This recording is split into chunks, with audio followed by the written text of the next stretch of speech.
job in the first season for me. They show the White Walkers right at the beginning, and I did not fucking remember through the whole show that there was magic in the show until the dragons were born. I thought it was like a timepiece kind of thing, and then I was like, oh yeah, they showed White Walkers at the beginning. I'm such an idiot. Fucking dragons. I'm a dumbass. That's all I can think every time I rewatch the show. Like, man, they show it right at the beginning. I'm so stupid. Why right out of the game? How come you feel so bad about that, though? I missed part of that. Oh, I feel because as I'm watching Game of Thrones the first season, I think it's like a timepiece show. Not like in a different world, but just I didn't know there was magic and shit in it, and I felt stupid because it shows magic like the very first thing in the show, but for like the rest of the show, the first season, it just seems like kind of a timepiece thing until the dragons are born. No, I feel you, yeah. And I mean, you don't really know if that's magic or you don't know what the hell that is. You don't know what to make out of it. Shit, I still don't know what to make out of that. So it's like you can't be feeling too bad about not knowing what the hell people were talking about or the fact that there was going to be magic all through this thing or a girl was going to walk into a fire and walk back out with dragons. And then turn into the craziest fucking bitch.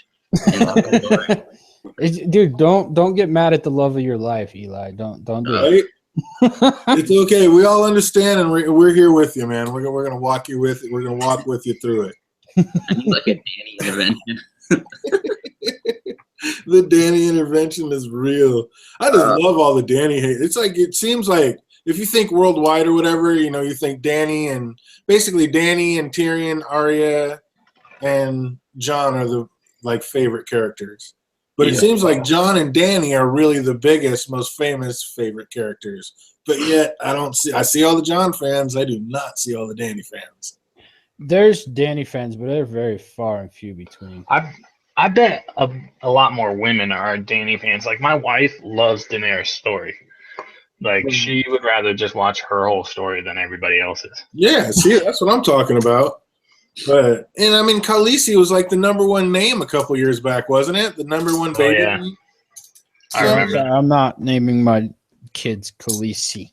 I'm just saying. I mean, somebody is out there doing it. So where are all the fans at? Because I'll tell you what.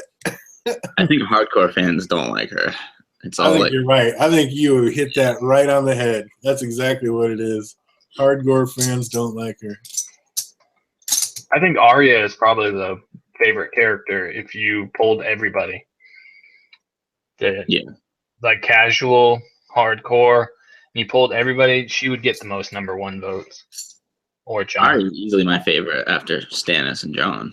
Arya? What about you, One True David and Jake Cruz out there in the chat? Who are your top 3 favorite characters? I know I've heard David's before, but I can't remember. I think it's Arya. Who are your top 3 favorite characters? Arya is your favorite by far? You cannot be mad at that. Arya's the shit. It's weird that you like Arya so much too, because she's like turning into this hardcore killer and shit. So, you mean people in general?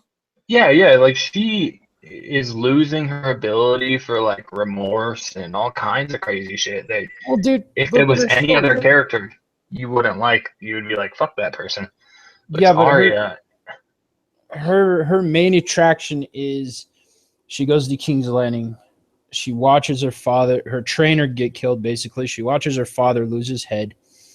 She lives in the street. She's supposed to be taken to the Night's Watch.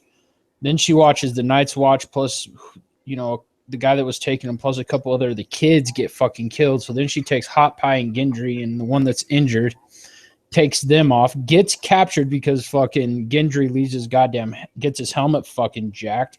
Then they get captured by that. Then they get away from that because of Jack and Hagar take off. Then they get captured again by the fucking Brotherhood without banners. I mean, Arya's story, because then after that she gets taken by the fucking Hound to the phrase, here's her family getting murdered, can't do anything about it, and takes off with the Hound. And then when the Hound's dying, she's like, well, I'm just going to let you fucking die.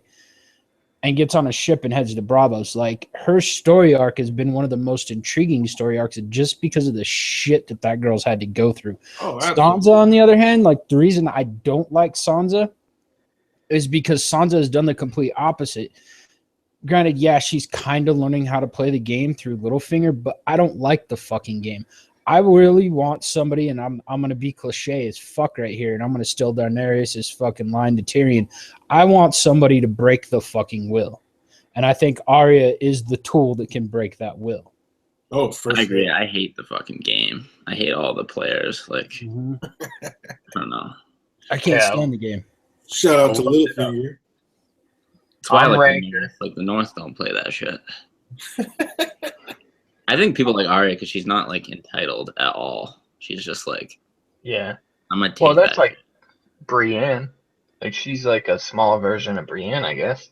Yeah. She didn't want to be a A lady. little more psychopath. No, because Brienne's super honorable, and Arya don't give a fuck. Arya will slit your throat quick.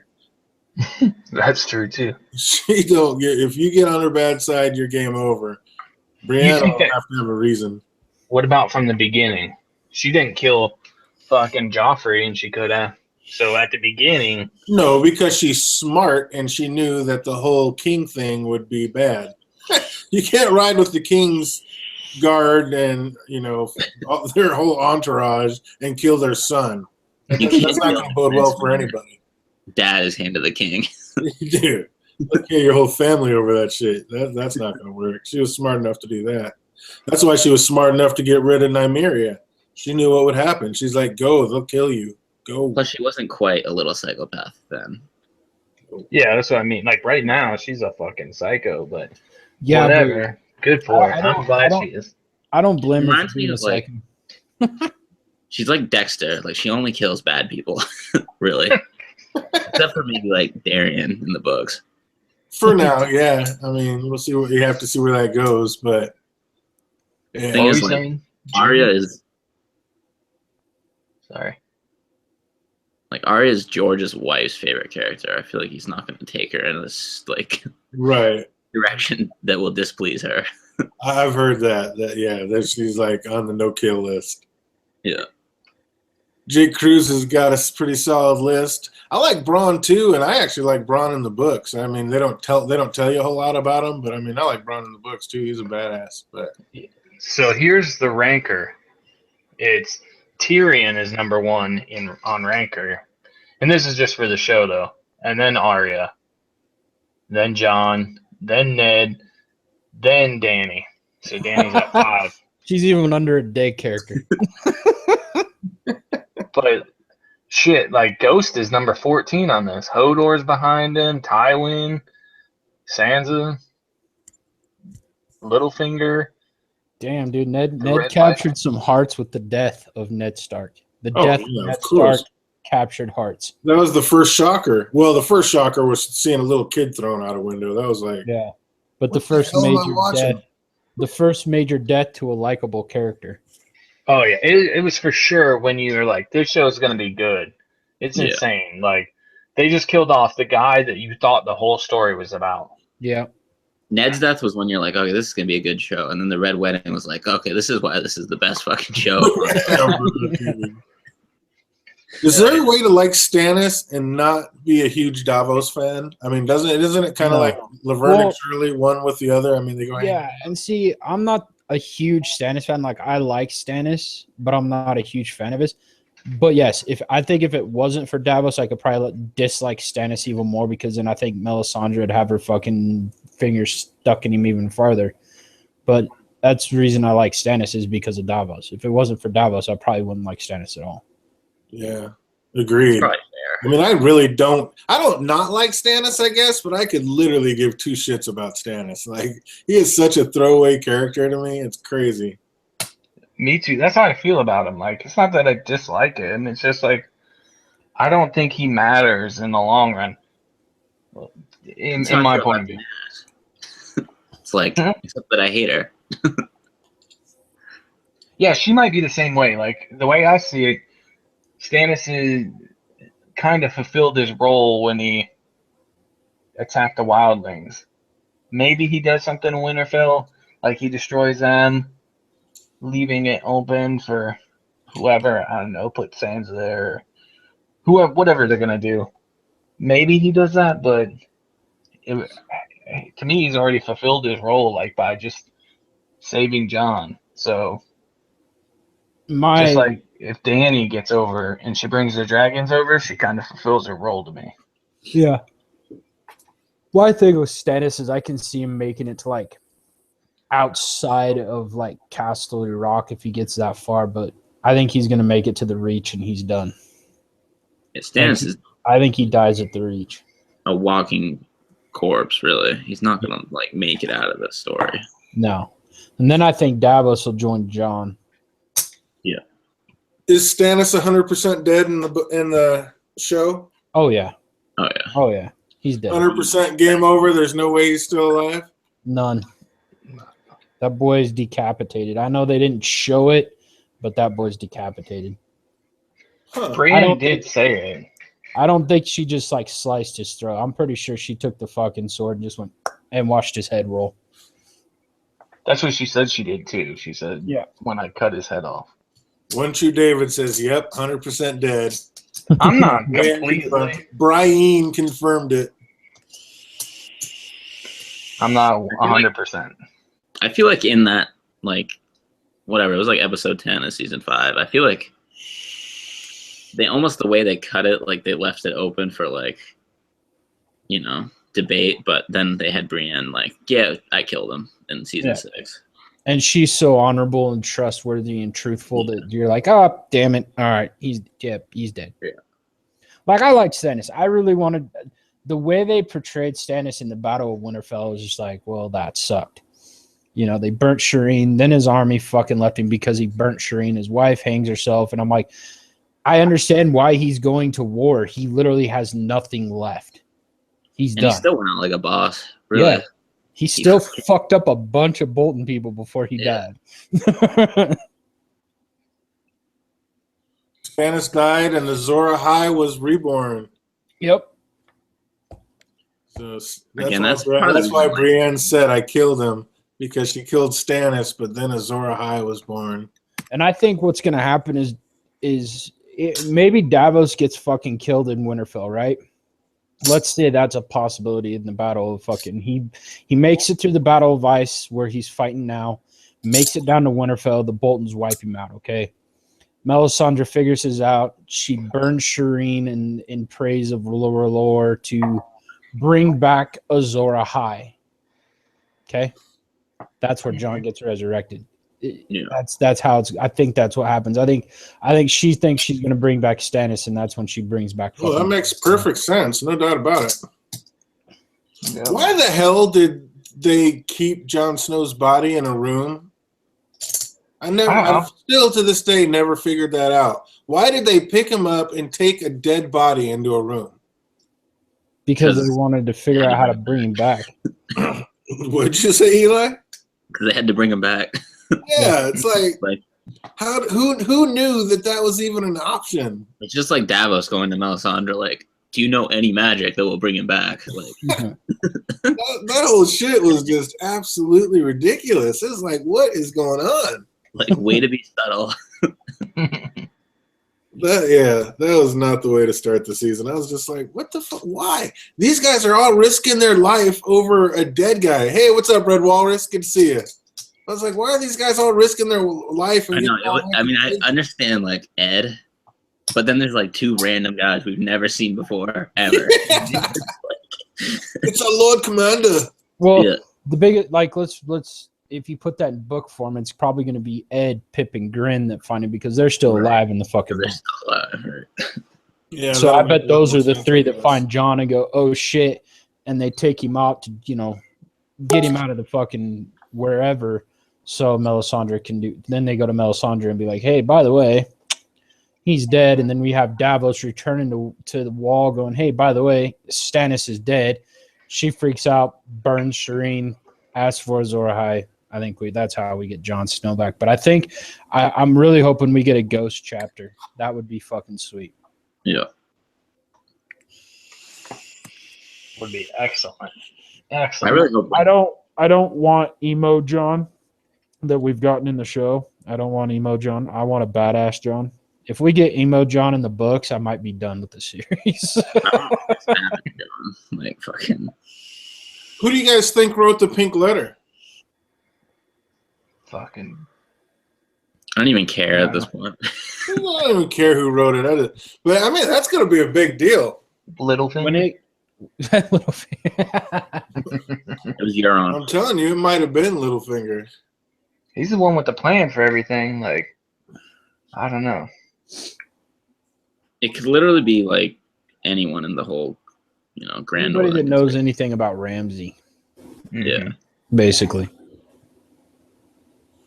I don't know. I think the more I think about it, the more I think that Stannis is keeping Theon alive to glamour him as Stannis, just like Mance with the Lord of Bones.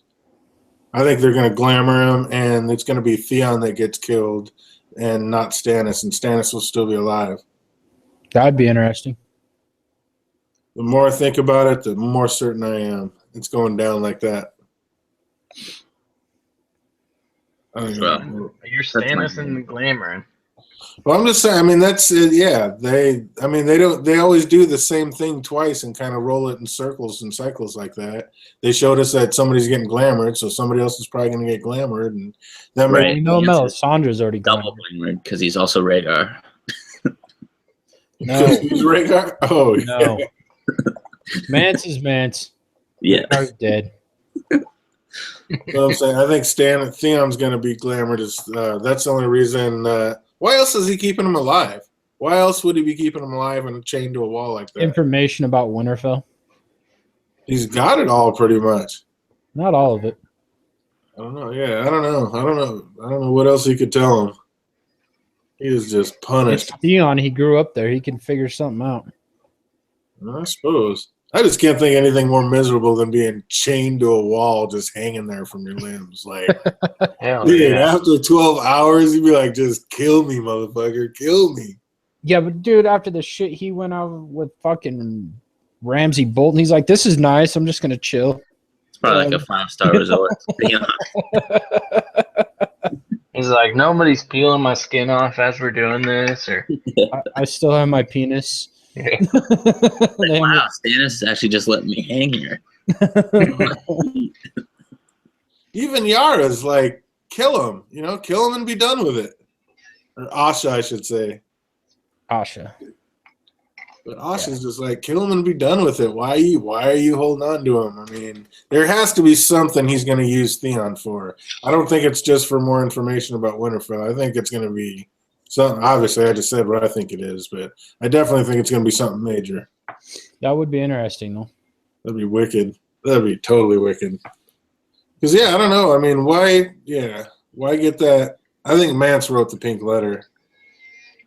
And I don't think he is in any cage outside of Winterfell. He might not be. He might be looking at the situation going, I don't know how Stannis is going to be able to weather this storm. We need, more troops, so I'm going to write this letter to Jon. I could see that. He's studied Ramsay enough to probably know him. So, but I don't know. I kind of, when I read that, I read it black and white, and I went, yeah, sounds like Ramsay to me. So, I don't know. Come back. You have to. It would have to be somebody that's stupid enough or smart enough to think that Jon would do that. Mm-hmm. That's the thing. Like, Ramsay might be stupid enough to think that he can manipulate Jon out of his vows, or like someone like Littlefinger that could. He thinks he's manipulative enough to get him to do it. Would Roose really let Ramsay send it? Like, if Roose didn't know about it, yeah. Right. I mean, I guess Roose could have been like, yeah, let's send this. Fucking, let's see what fucking the best. He talked him in. Roose said we're going to stay behind the walls, and Right. Ramsay talked him into 20 good men. So Oh, I mean, Jesus. I guess he could have. No. That was the dumbest fucking thing. Like, give me 20 good men. 20 good men. I'm like, you're fuck that. And then they like fucking name drop the title of the 4th book. And we'll have a feast for crows laying on the battlefield or whatever he said. Yeah. I'm like, and you guys didn't even read Feast for Crows. Fucking D&D. I love that theory. What's that? They didn't even read it, and they're just making Yeah, I up don't shit. think they read 4 or 5. Oh, They they just read hit the the Stone cliff of Swords notes? and quit Yeah. because they did. The first 3.5 seasons were good, and then after that, it's just kind of meh. Yeah, well, they said that the whole reason they wanted to do the show was for the Red Wedding, and it's kind of went down since there. Not that it's terrible; it's just not as good as like the first 3 seasons. Yeah. I mean, you start getting used to it. I mean, I think you start expecting so much more. Obviously, I mean, how many times can they just blow you away and shock you like that? I mean, they can only throw so many kids through the window. They can only have so many siblings fucking each other. I mean, after a while, you become numb to it. So, Yeah, I was over it when it first happened with fucking Cersei and Jamie. I was like, all right, I'm done. I don't want to. I don't. No more. They're fucking again. Okay, we're gonna pass. Okay, now they're done. when I was was the all first time for we it. heard about Targaryens doing that, though? Oh, I was the same way with the Targs too. I was like, I don't want to read that shit. Because it was pretty early in the show that they made mention of that. Yeah, but I don't know. Like, I understand why George did it because it was what happened back in those days. Like, people wanted, especially like Roman Caesars wanted to keep their bloodlines pure, so they would be with their sister. If they didn't have a sister, they went to their fucking cousin. Like, that's what they did. But at the same time, it's just kind of like, Inbreeding. that's just fucking wrong. One True David says, shit, season 6 might be the best season yet. I definitely see where you're coming from. I love season 6. It had some crazy shit go down. I still think season 1's my favorite just because they stuck so close to the book. Yeah, they really did. Yeah, that was really close. We don't really know how close they stuck to the book yet because we haven't read season 6 yet. Yeah. That might be crazy close. Closer than we all think, but I don't think so. I think because George already said he had twists going on in the book that they couldn't do on the show because those characters were dead on the show. Yeah, which I think is either Mance or I think it's probably Mance Raider is going to have something to do with him. Gren and Pitt, man. Might be Barristan. Or Barristan, yep. I still think Barristan dies in this upcoming battle. I think parts of what we're getting, like as far as like Shireen burning is going to happen. Barristan dying is going to happen. Ramsay dying is going to happen. Dan and Dave are doing it their way, and then George is going to do it his way. So we're seeing what's going to happen. We just don't know exactly how it's going to happen. Like John is probably going to end up King of the North after he comes back alive. He's probably going to be like, fuck the Night's Watch. I died. My vows are done. I'm out of here. I got shit to go do. I got to go save my family and head down to fucking Winterfell. I can definitely see that happening. Do I see him standing in the middle of a fucking field as horses charge him? Not really. Yeah, but cinematically, that was dope. Oh yeah, dude. Yeah, that was beautiful for that episode. But as far as like in the books and shit, Awesome. I don't see it happening. I see John riding in the Winterfell and Stannis be like, "If you want it, it's yours," and him going, "All right, I'll take it." And because Sansa's not there yet, he's gonna take it. He thinks Rickon, Bran, and Arya are dead. Sansa He can't too. be the King of the North, though. If Stannis is still alive and gives it to him, Stannis isn't going to let that kingdom split off. Oh yeah, he will. He'll give it to him. He'll be like, "You can be King of the North, but you still abide by my rules." Okay. Well, I don't know. I don't think he would. I don't think he'd let the North split off from the rest of the kingdoms. That or And he'll that's be Warden of the North until Stannis dies, and then he'll become King of the North. Yeah, maybe that. I don't know. I like the show. Like I like season 6. I liked it. The parts I didn't like, let's put it this way. The parts I didn't like the Terminator chasing Arya. I didn't like the fact that Arya could run the day after getting her fucking stomach split open. Like that shit was retarded. I don't think anyone with logic could like that. Yeah, it drove me nuts. And to tell you the truth, I really wasn't a fan. I mean, the way it was done, the blowing up of the Sept with everybody inside of it in King's Landing was cool, but I don't see that happening in the books. I thought that was fucking stupid. I don't see it happening in the books, but I thought that was great. No, it was great. The other one I don't see happening is the whole how Danny gets Dorne and the Martell, or not the Martells, the Tyrells. I don't see how she gets Dorne and the Tyrells that quick, that easy. I don't see that happening either, because Varys is gonna be fucking handing shit to Aegon, not to Danny. Yeah, it's because D&D fucking gift wrap everything for Oh, dinner. dude, I was giving broke black man shit about sniffing on Cersei's panties earlier, and then I was like, well, that's how D&D are with Danny. They're fucking sniffing on her panties. I was saying in the chat earlier, I was like, D&D play Limp Biscuit with a cutout of Daenerys. The thing that bothers me the most about the Varys thing, like, is he didn't even meet Danny until like on the ship. That bothers me. Right? He went from being in Essos, seeing Yeah, I the don't like ship, that either. Yeah. he was in Marine, saw the ships burning, goes, hey, I gotta go. Peace. The next time we see him fucking use Littlefinger's time traveling, he's down in Dorne. Gets Dorne, time travels with Dorne and the fucking Tyrells back up to fucking Essos. It's like, Everything yeah. about Varys being with Daenerys makes absolutely no sense. About Like, who? Because it's not going to be like that in the book. Because, like, for one, my main problem with it is, like, throughout the entire show, like, Varys' biggest thing is, like, I fucking hate magic. So why do you go join the most magical bitch in the land? Like, makes no. He's not going to. He's gonna join who he thinks is the true king, who is Aegon. Yeah. And to me, I still don't think Aegon is a fucking Targaryen. I think Aegon's a Blackfire. Yeah. Which is a Targaryen, but I think he's a Blackfire bloodline. I don't think he's a Targaryen. I hope he's Blackfire. I'm Team Blackfire all day. Compared to Targaryen. I think they put Varys on that boat because they had to put him somewhere. Yeah, exactly. Yeah. Well, if you go back to the first season, after the wedding of Dany and Khal Drogo, you get Illyrio and Varys down in the fucking dungeons talking about Dany. So without Aegon being in the picture, Illyrio's plan and Varys' plan revolve around Dany. Right, exactly. Plain and simple.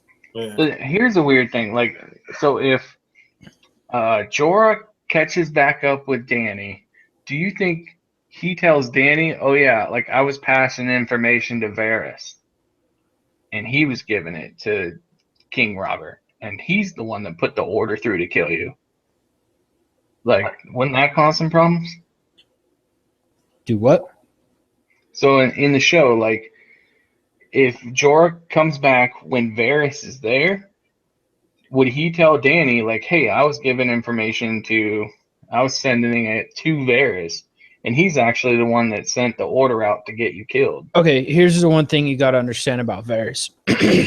Varys has kept Dany safe and at the same time had the Hounds of Hell on her fucking heels since the beginning. He's had to make it look good for King Robert. He's kept her alive at the same time that he's had assassins going after her. That's why Jorah is there.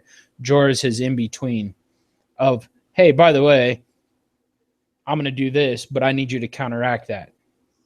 Okay, now I'm going to do this, and I need you to counteract this. He's been doing this forever. Jorah didn't just show up out of nowhere. He's been around for a while, and he's been doing Varys' biddings to keep Dany safe. At the same time, he goes to the king, goes, yeah, I tried, but she escaped. Okay, yeah, I tried, but she escaped. Like, that's how Varys' game is working. Yeah, but what I mean is if Jorah, like, he already got in trouble with Dany for it. Mm-hmm. She can be irrational. That would cause problems with Varys, especially considering he just met him. Not necessarily, because if Jorah's in the good graces of Dany by the time they get back to Westeros and he gets his fucking family home back, or at least a piece of land, and because of Varys going, you know what? He's been beside you. He's protected you. He's still around. You might want to give him a shot. Jorah's probably going to keep his mouth shut just for the fact that he can be around Dany. If that can of worms gets open that you're talking about, Dany's not just going to kill Varys. She's going to kill Jorah at the same time. I was going to say the same thing. Jorah's like just got back in her like kind of inner circle. Like He ain't gonna fuck that up. The one that can get Varys killed without any repercussion is Tyrion. That's not really going to happen. Not in the show. They're best friends. Yep. Exactly. But that's the only one that can get Varys killed with no repercussion. maybe Littlefinger somehow. Oh, David wants to know what was the point in Kavara's scene. Truthfully, bud, I have no fucking idea besides to show the fact that the priests of R'hllor are behind her. That's the only thing that I can think of for her being in it. Other than that, I got no fucking clue because that's all we got. It was just showing the fact that, yeah, we're idiots for making Varys on Team Dany. Wasn't it a setup scene? And wasn't she supposed to have more scenes? I thought she was supposed to have more scenes too. But she ended up fucking letting something out, and she let a spoiler out. And so, like, basically to punish her, they just cut all her scenes. Like, I think she was supposed to have a few more scenes this year, but she fucked up, and like to punish her, they just cut all her scenes. Yeah, I thought her and Tyrion were supposed to butt heads. That would make perfect sense of the fucking joke scene with Tyrion, Grey Worm, and Missandei. Yeah. That scene was fucking horrid. God, that scene sucked. Tell me, you wee shit. like I remember sitting Come there, on, I laughed. sweet. I was like, all right, sweet. We get this little scene, and then I saw it, and I'm like, what was that? I'm tired of them focusing on fucking Missandei and Grey Worm. Like, yeah, the love story. But it literally it's irrelevant to everything that's going on. Oh yeah. Like Dany's story alone is like in a lot of ways irrelevant to what everything else is going on. Now it's finally converging, but like Missandei and Grey Worm, I'm like, yeah, what's the point in a eunuch mating? Well, eunuchs can't even have sex. So what's the whole point in the whole situation? Unless we're missing something and Grey Worm still has his balls. Yeah. No, he can lay there and she can sing to him.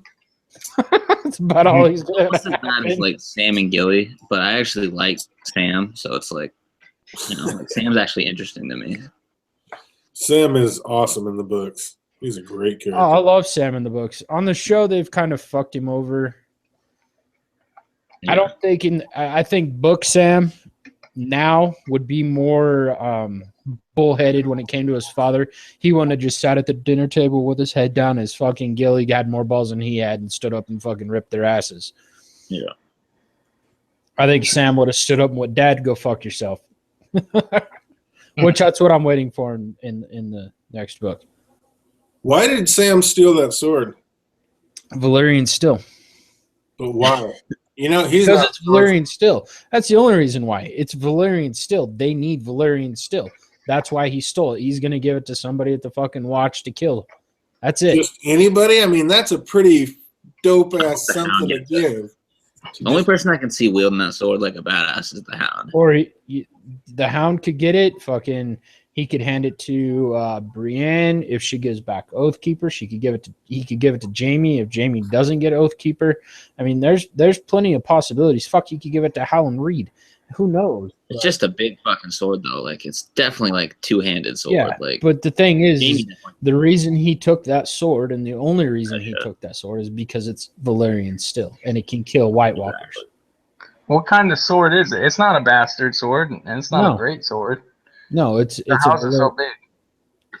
I think it is a great sword. It is in the books. Yeah, Heartspan in the book is great. So maybe it is a great It's sword. like the size of ice in the books. But still, it's Valyrian Still. That's why he jacked it. That's the only reason he took it. One True David said the Hound needs it.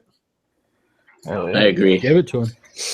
The Hound is definitely going to come back into some biblical shit, so he's going to need a badass sword. We got to give him something. They say the apocalypse is on Westeros. He needs something to fucking kill fuckers with. Sam Maybe he needs Valyrian Steel to kill the mountain. He's got to kill the zombie mountain. That would be cool. Sam needs he needed to take Valyrian Steel because D&D had to make up for lost time of explaining how important it is. Possibility. Like, I mean, you figure out how important it is.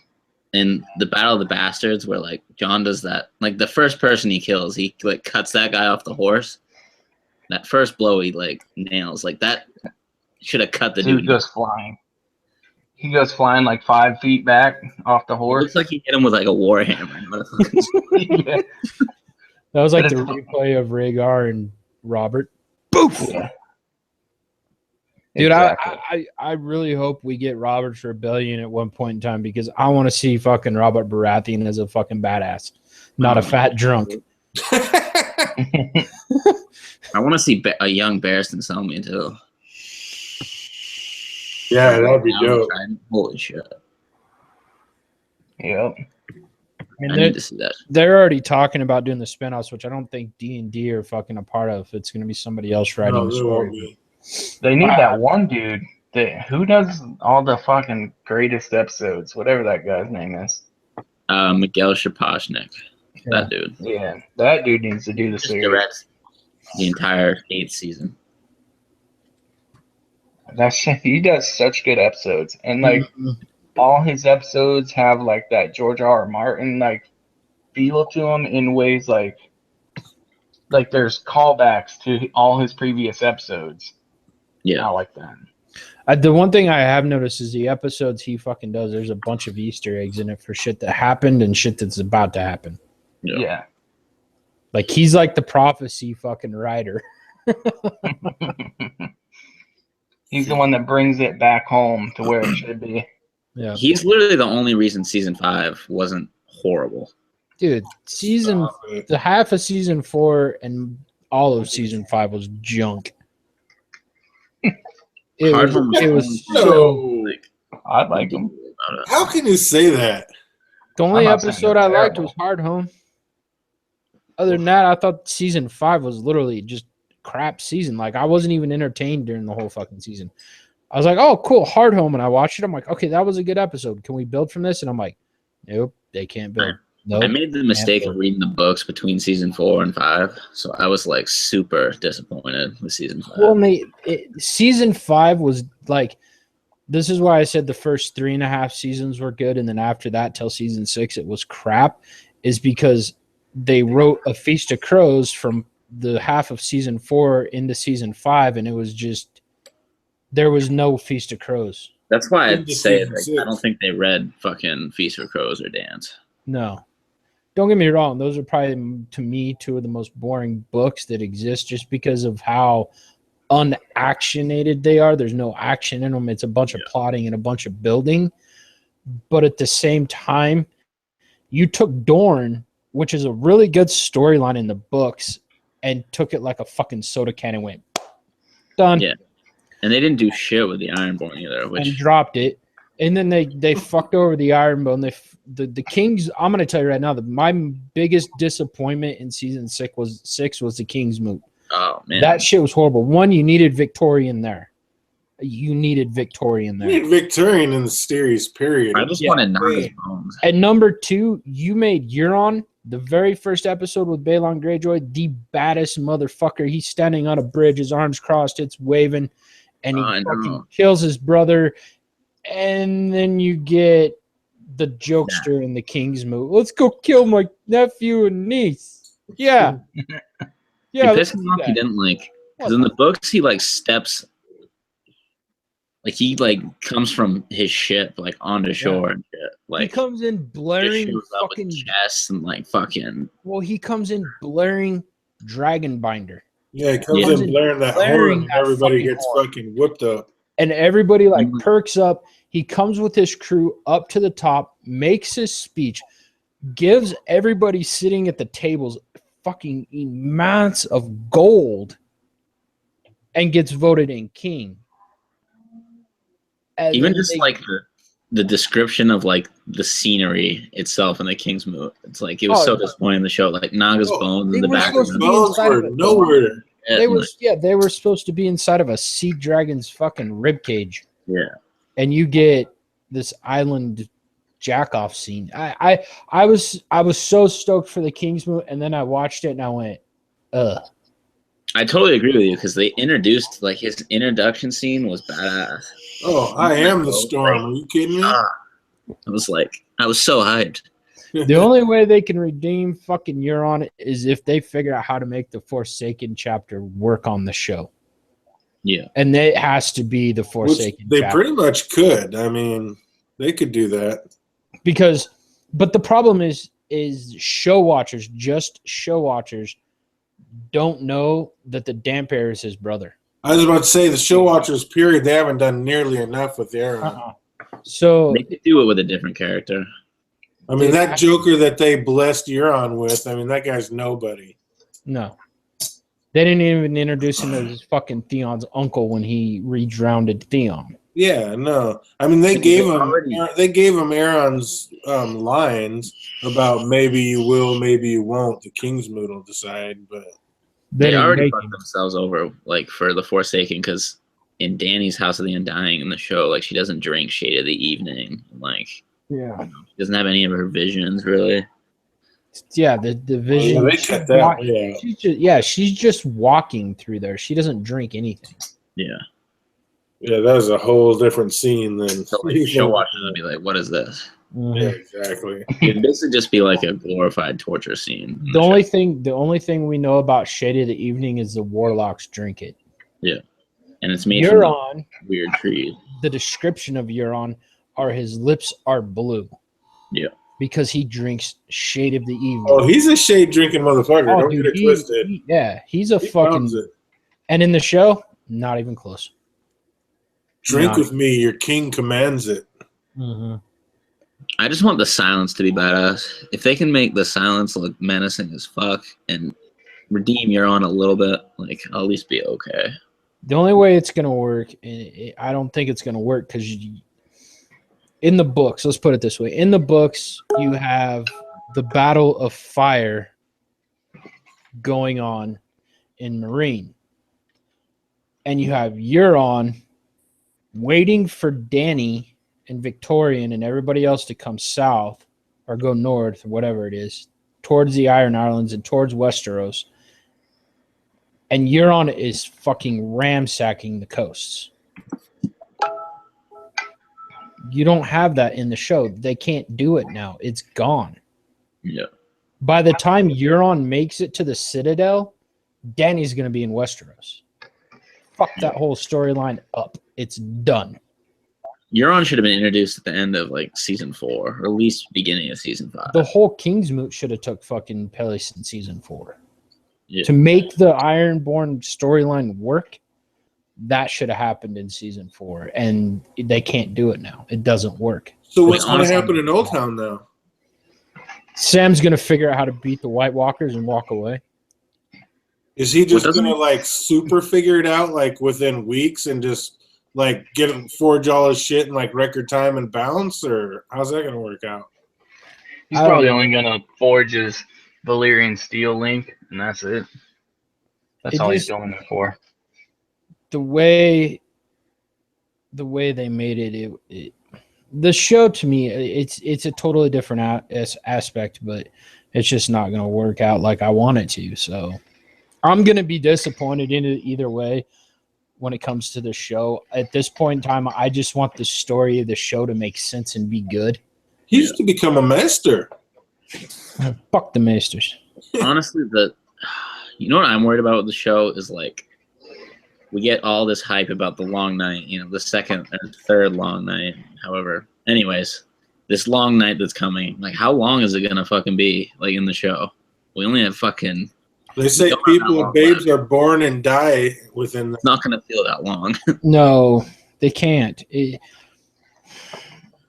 long night in the books is probably going to be the second half of fucking Winds of Winter and the first half of fucking A Dream of Spring. Yeah. In the show, it's probably going to be 4 episodes of season 7 and 2 episodes of season 8. Be a total of 6 episodes. Game over. I don't know. You know, who knows which way they're going to take it? It depends on their interpretation of what George told them it's supposed to be, I guess. Yeah. Well, like I said, supposed to live and die, and you know, okay, you guys, like, and I'm one of them. A lot of people bitch at how long a Winds of Winter is taken to come out, right? The one thing that I think happened is George gave Dan and Dave a bunch of fucking ideas of what he was thinking about writing down. Watched the reactions and went, yep, I'm changing that, and I'm going to change that. And then we're going to get the books. Like, I think he's feeding them some false information just to see the reaction of the fans and going, yeah, that's not going to work like I wanted it to. So we're going to change that. That's why he's not done yet. I don't think it's that deep, but it'd be so dope if it was. Maybe he's just lying to D&D. He's like, yeah, this is all going to happen in the Winds of Winter. Well, he's totally different. Well, like that, I know it's going to be totally. It has to be different because you have Mance Rayder still alive, you have Shireen still alive, you still have Stannis alive. Everybody's like, well, they're all just going to die in the first half of the book. I'm like, but when the author of the books comes out and goes, there's a twist they can't do because characters are already dead on the show. All right, I'm in. I want to know what this show are like non-reconcilable at this point. Yeah. Like, yeah. Talk about, they're going to end the same. It's like, no, they're not. Shut the fuck up. Like, there's no way they're going to end the same. Oh, no. I mean, the same king might get to the end, but like one character, but yeah. Like, I can see fucking Cliff Notes. I can see the battle of the Long Night, and I can see the very last episode.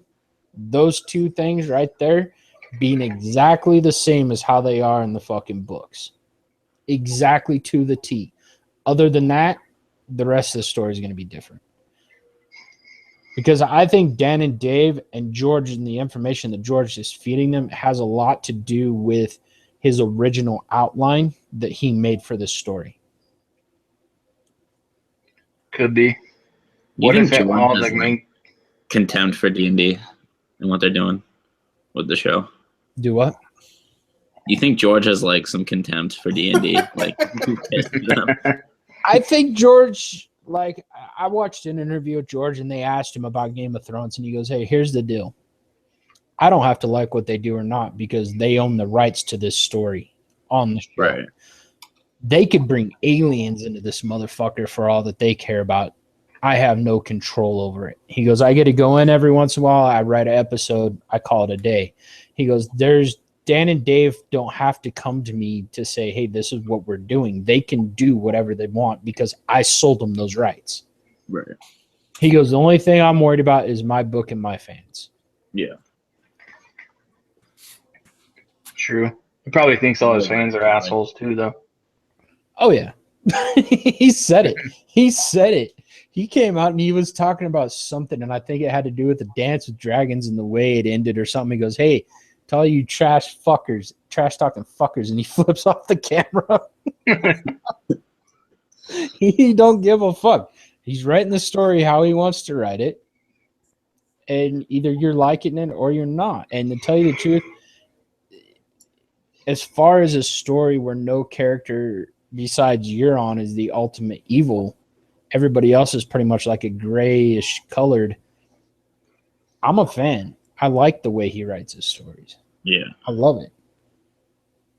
Oh, Because it's literally like, let's put it this way. If us four, as far as our certain moral standards sit to this day, we're all, decent people. We don't want fucking to watch the crime. We don't want to watch a bunch of people get killed, all that shit. But the decisions we would make to make sure that didn't happen would be different between the four of us. But would we be bad or good in that situation? Because we're all in that situation in differences of our own moral standards. You see what I'm saying? And that's how the book is written. Each character feels so real. It's like, yeah. I don't even know how he fucking does it. I really don't. A lot of time and a lot of work. There's a reason it takes about 7 years to write a book. I know. I'm afraid we're not going to get Winds of Winter this century. Do you think the final book will come faster because he won't have more building? I think A Dream of Spring. I think A Winds of Winter is already at the editor's office, and I think he's writing A Dream of Spring right now because he said he said that it would be out this year. My wishful thinking is that he's writing them both side by side. He might be. That'd be awesome. But the point I mean, is, the I'm sure fact some is that he said this was never supposed to be able to be adapted to screen because there's so many characters and so much shit going on. So the fact that D&D was even able to do what they do, I don't give him think he's props. mad at him. I think Yeah. I think he's happy with it. No, I give him. But it doesn't mean they don't, Well, fucking comes with the territory, all the hate they get. Oh, one yeah, thing he absolutely. said, I mean, with all the yeah. passion and all the love that people have for this story, I mean, Oh, yeah. they're going to Well, hear it. let's think about this. He had a bunch of movie writers come to him and want to do this show. Well, let's focus on John and Arya's love story. Let's focus on Dan and John's love story. Yeah. Let's focus on Jamie and Cersei's love story. Like, they wanted certain points to focus on. He goes, yeah, that ain't going to work. Yeah, that ain't going to work. Yeah, that ain't going to work. So when Dan and Dave goes, yeah, we can do the Starks, the Lannisters, the Targaryens, and we'll include House Martell, House Tyrell, and everybody else. It just won't be in as depth as the fucking books, but we want to include them. He went, all right, I like your idea. Now, I'm so glad it's in a show format rather than movie. oh, me too, because you got to think about it. Could you imagine they took these 7 books and made the Lord of the Rings, where each movie's 2.5, 3 hours long? It wouldn't have worked. I can't even believe the Lord of the Rings worked as well as it did. I mean, right now, what do we have?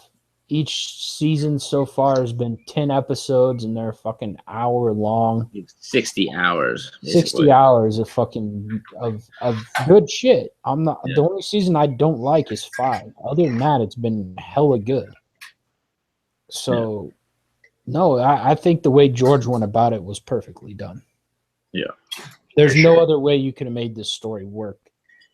It wouldn't have worked in a movie format. It wouldn't have worked. Like, I've noticed a lot of people asking, well, if they finish this up, or are they going to do the last season in a movie?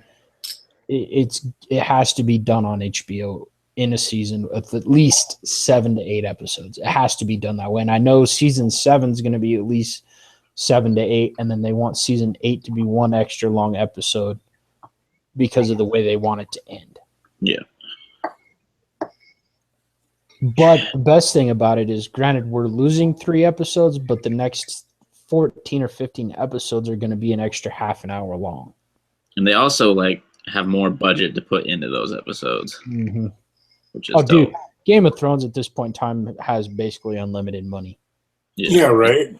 Exactly. Next season's going to be crazy. Next season is going to be probably the biggest build-up season we've ever seen, with one of the biggest battles we've ever seen, because the White Walker battle is going to start probably at the end of this season. Oh man, I'm just waiting for a trailer, man. And I'm going to tell you right now, and I know it's going to happen, and I'm going to be extremely disappointed. I don't want a white dragon, a reincarnated dragon. I don't fucking want it, but it's going to happen. Yeah. It's going to happen. Those dragons are coming. I think the white dragon's going to get killed, and we're going to get the resurrection of that dragon. I want to see ice spiders, but I don't think we'll get them. I wanted to see an ice dragon, and I wanted to see ice spiders, and I wanted to. Let me put it this way: when Sam, and it had already done past. It was season 3 when they're past the wall and everything. On the knoll, Sam wakes up. He looks out. He sees all the White Walkers. He says, dead bears, dead elk, dead moose, dead direwolves. Just a bunch of dead shit. Would we get some horses? Yeah. Yeah. Fuck it. I knew my dream at that point in time was squashed. I'm like, I'm not even going to get a fucking ice dragon in the TV show. I wanted it. I still want it, but I don't see it happening. Like just a big ass ice dragon. Dude. They're supposed to be twice the size of regular dragons, aren't they? And they grow twice as fast. Yeah. Dude. I want it in the books. If I get it in the books, I'm gonna be so fucking happy. I want a sea dragon or a kraken in the books. Dude, I think Stannis fucked that up without grabbing the kraken horn. Right. Only hoping you're on. Euron gets the kraken horn. Well, let's put it this way: if Euron really did, Euron really did drop the dragon egg into the ocean, then we might get a sea dragon. Unfortunately, I don't think Euron dropped the dragon egg if he had one into the ocean. If he had one, he gave it to the Faceless Men in price for fucking Balon's death. Exactly. The Faceless Men, if anybody has a dragon eggs that nobody knows about, it's the Faceless Men. And that's why Jaqen's at the Citadel. Mm-hmm. He's trying to figure out how to hatch dragon it. book. Yep. He wants to hatch it. But when you've got generations of Targaryens that can't hatch dragons, and then out of nowhere with a little girl that has no fucking idea how to hatch dragons, burns her goddamn husband alive around with a fucking witch, and all of a sudden, boom, boom, boom, she has 3 dragons, and they're not just dragons, they're fucking massive dragons. Well, you figure huge. If anybody was able to pay the price of life, it would be the Faceless Men. True. I mean, do you think they really want to hatch the dragon, or do they want to like destroy the dragons? I have no idea. Have no idea. What is the act? Let's put it this way: we know the plan of most of Westeros and the people in Westeros. Hell, we know the plan of the Iron Bank. We know the plan of the Maesters. There's only one group of people. Actually, there's only 2 people that we really don't have an actual plan for. Euron, to a point, Euron basically just wants destruction, but what price does he want it? And second of all, what is the fucking Faceless Men's actual plan? Yeah.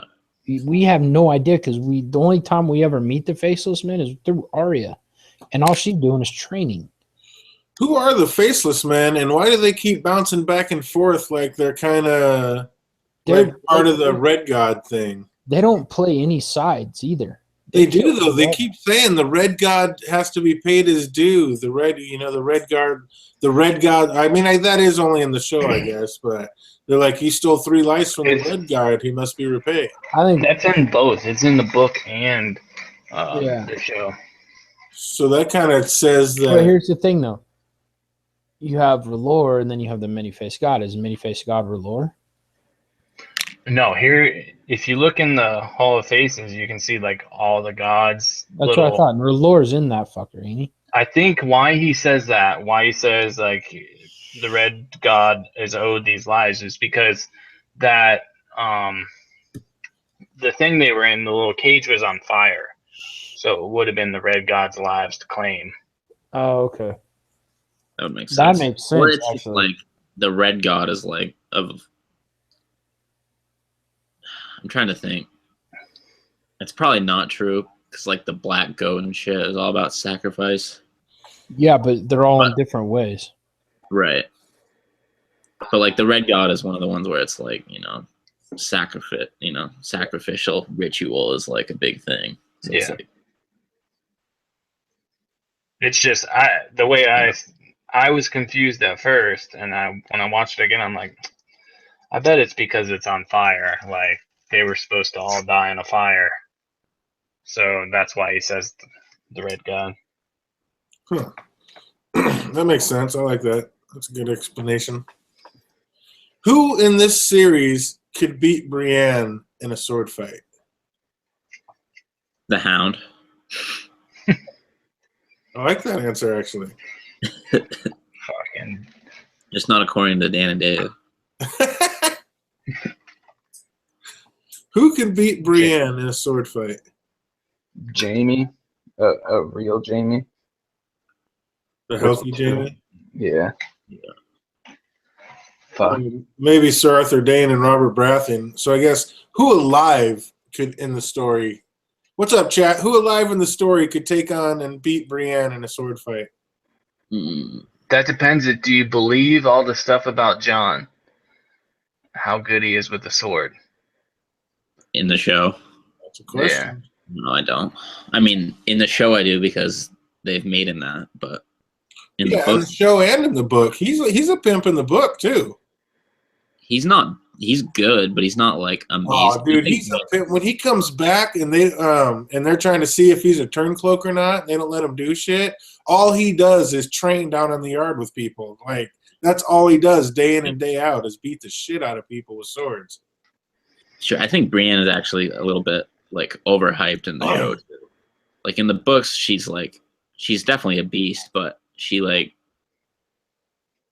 kind of a sloppy fighter from the way I read it. You know what I mean? Even in the show, I guess.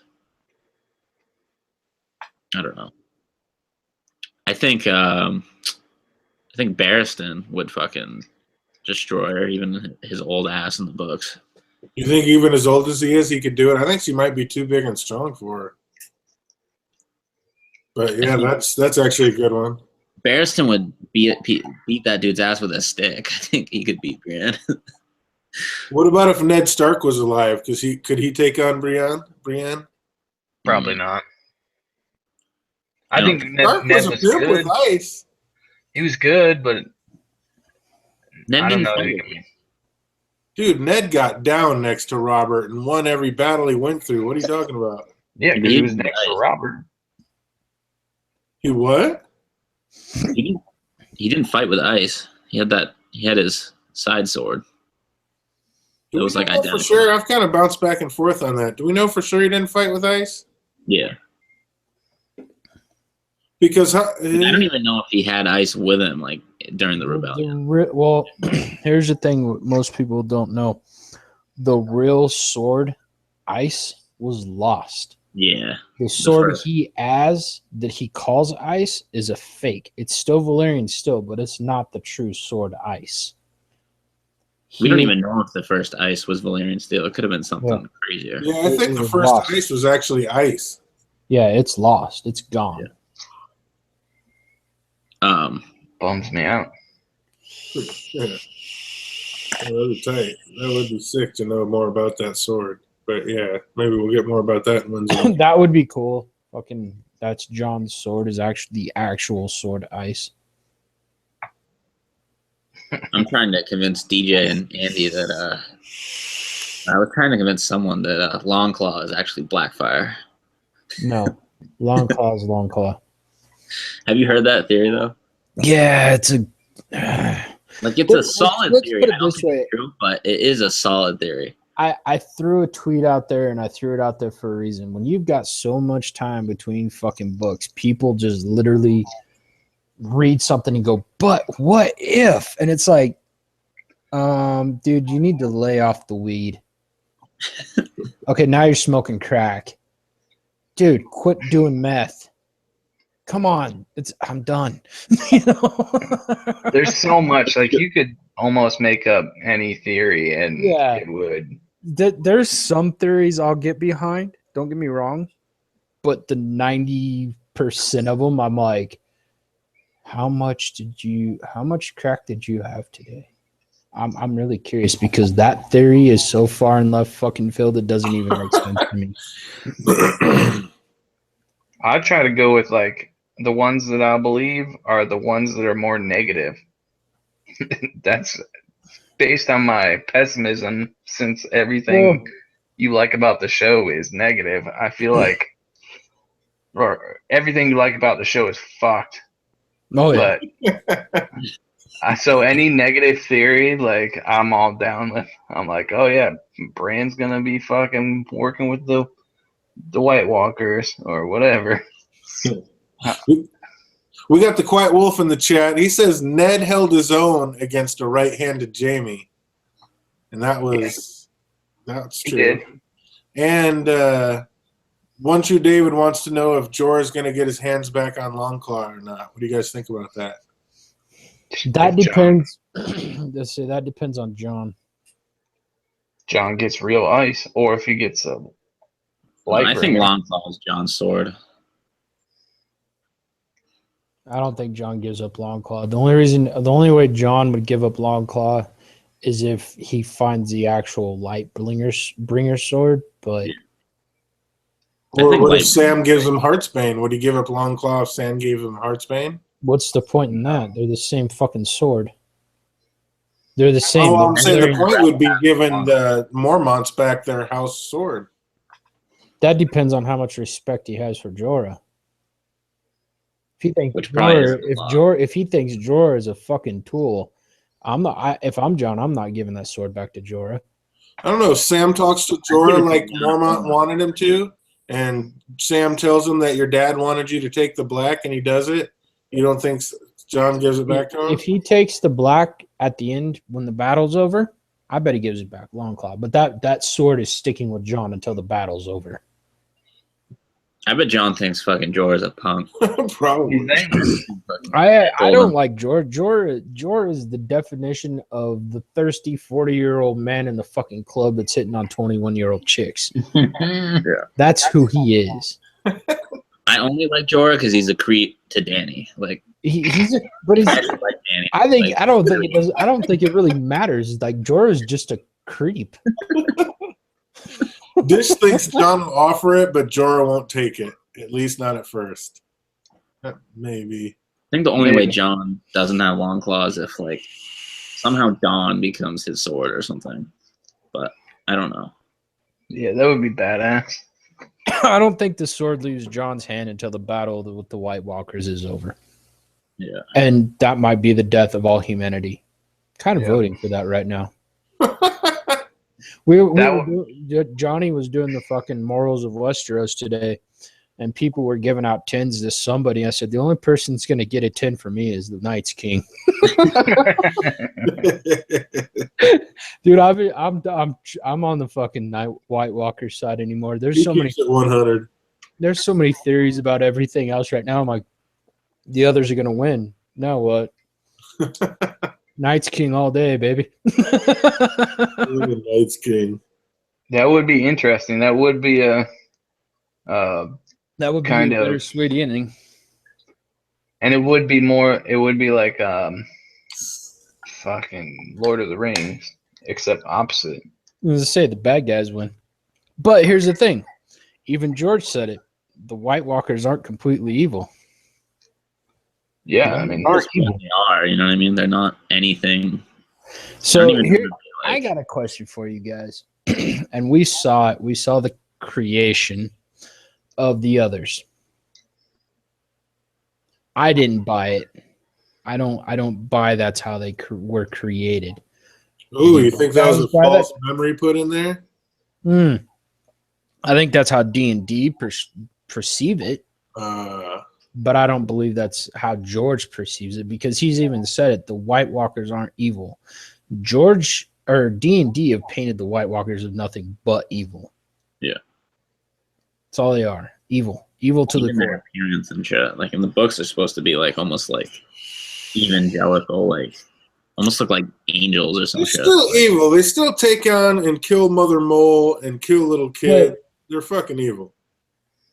That depends on where their own morals stand. If they're looking at it like, let's put it this way, you go back to the pact. I guarantee the original pact for the wall and the Night's Watch was, we build this wall, humans do not come north of it. Well, when they built it, there was a group of humans north of it, which we know now as the Wildlings. Eventually, the White Walkers had enough because the Wildlings kept spreading.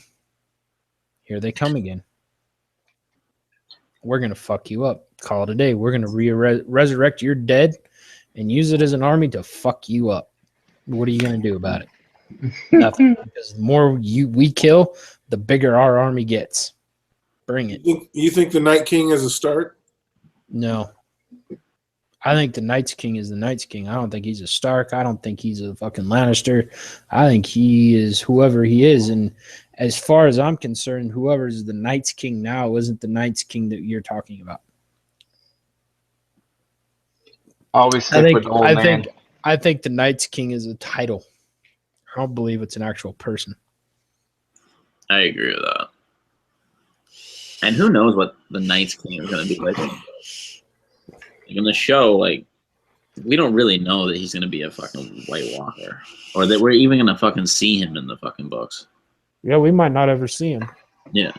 We might see him the day they make the pact. Right. He might come forth and the children eventually one of the children come forth and go, yeah, I can speak their tongue, and we need to make a pact, because if we don't, you guys are going to get wiped the fuck out by the army of the dead.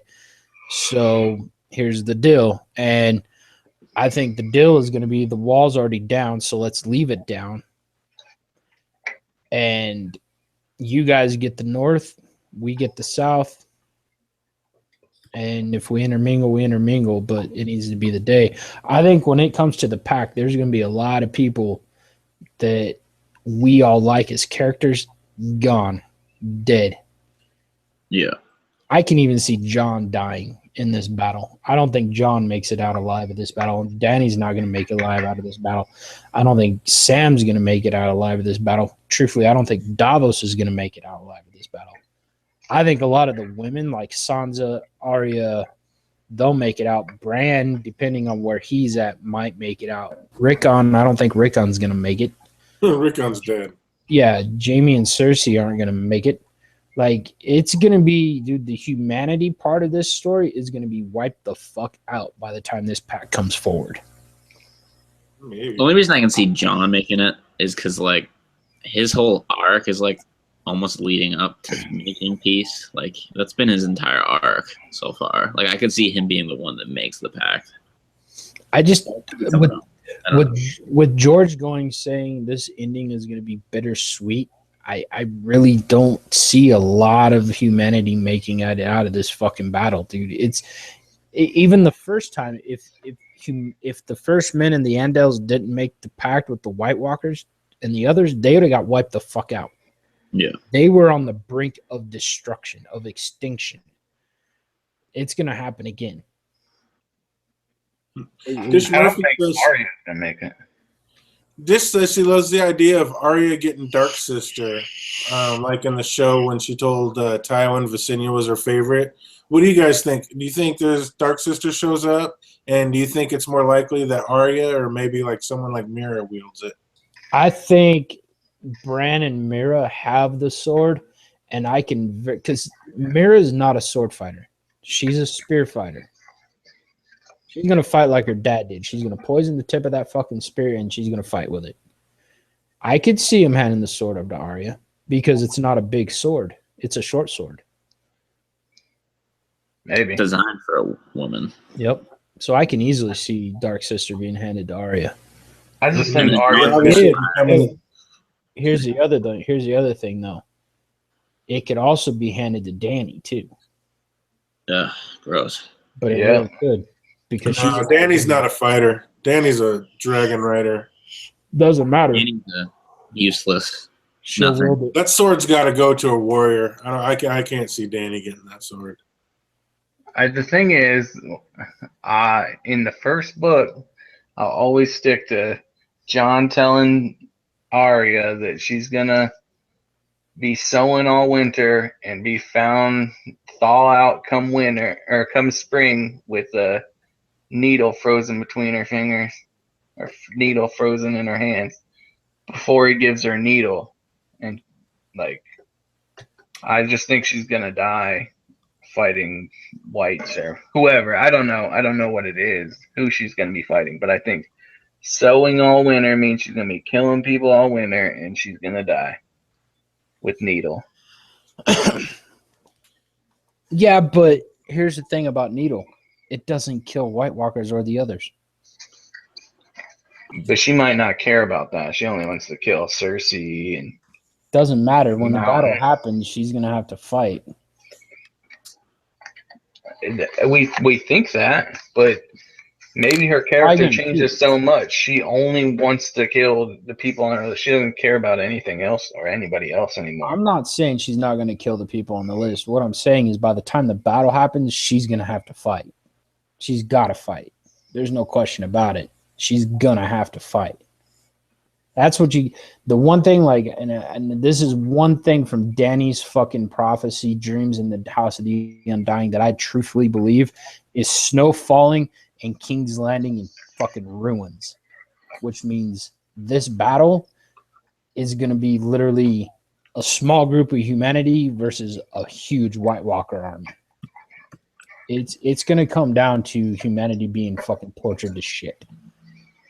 to, okay, we give, what do we got to do to fucking keep the peace? Because we don't want to die.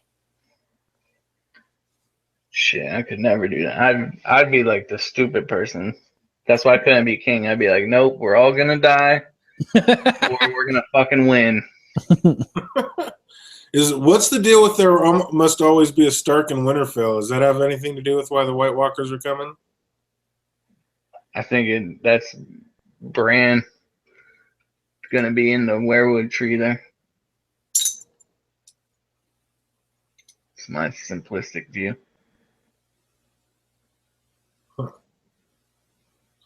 You think Bran's gonna be the Stark that'll always be in Winterfell when he becomes one with the Winterfell tree?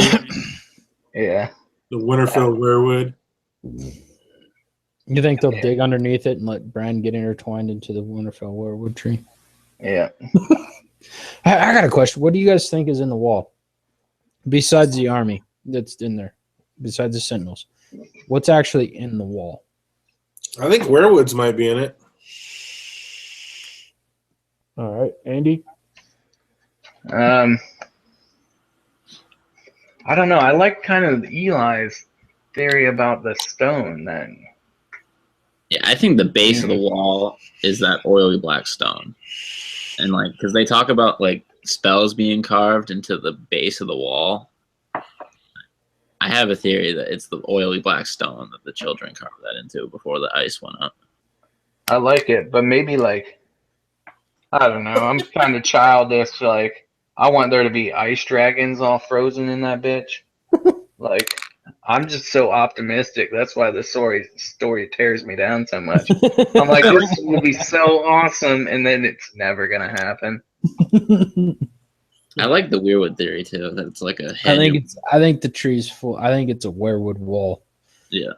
I think underneath that fucking ice is just nothing but weirwoods. You got an army that's frozen in there, but I think that whole wall is. I guess the children could have carved their, spells into the weirwoods too.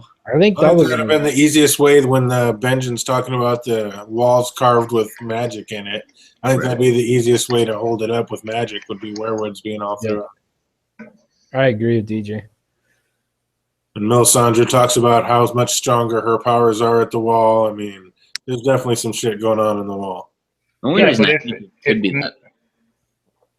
Go ahead. One at a time. Yeah. What's up, Dora? Go ahead, Andy. What were you going to say? Yeah, you know, Andy. But if she believes that basically the old gods are kind of the enemy of R'hllor, why would her magic be more powerful there with weirwoods because there? R'hllor is part of the old gods. I know, but she thinks that by Bloodraven and Bran being a weapon of the Great Other, that would presumably mean that she believes that kind of religion is Here's the problem. to her. Here's the problem with all that. Who says there's an actual religion and an actual God in this story? What if it's not just magic by a certain group of people? I think Mel's just dumb, to be honest.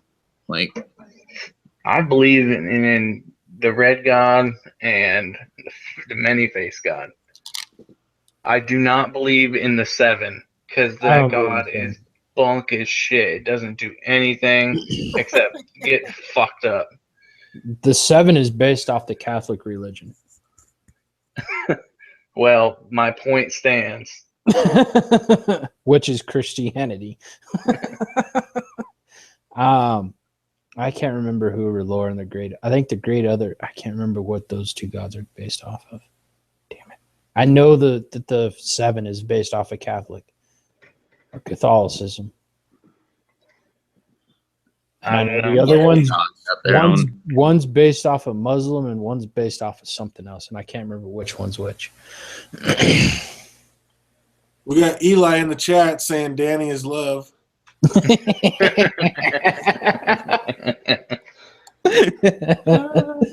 oh yeah.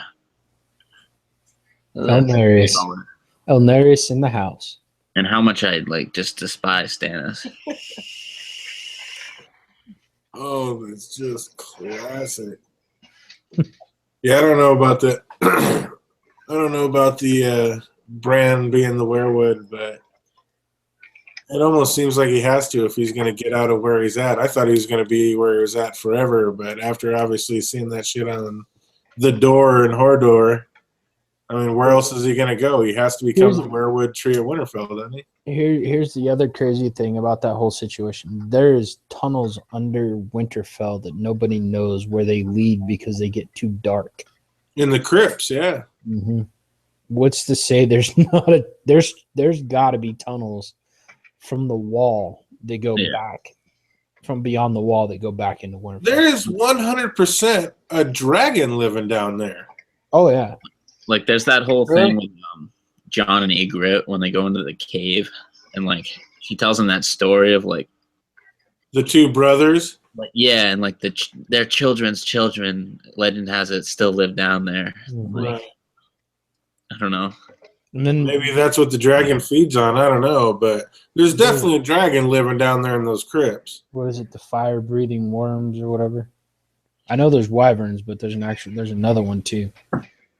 All I know is when Bran was warged into Summer, Summer looked up and saw a snake flying through the air, a winged snake or a winged serpent. What other winged serpent is going to be flying through the air other than a dragon? A wyvern.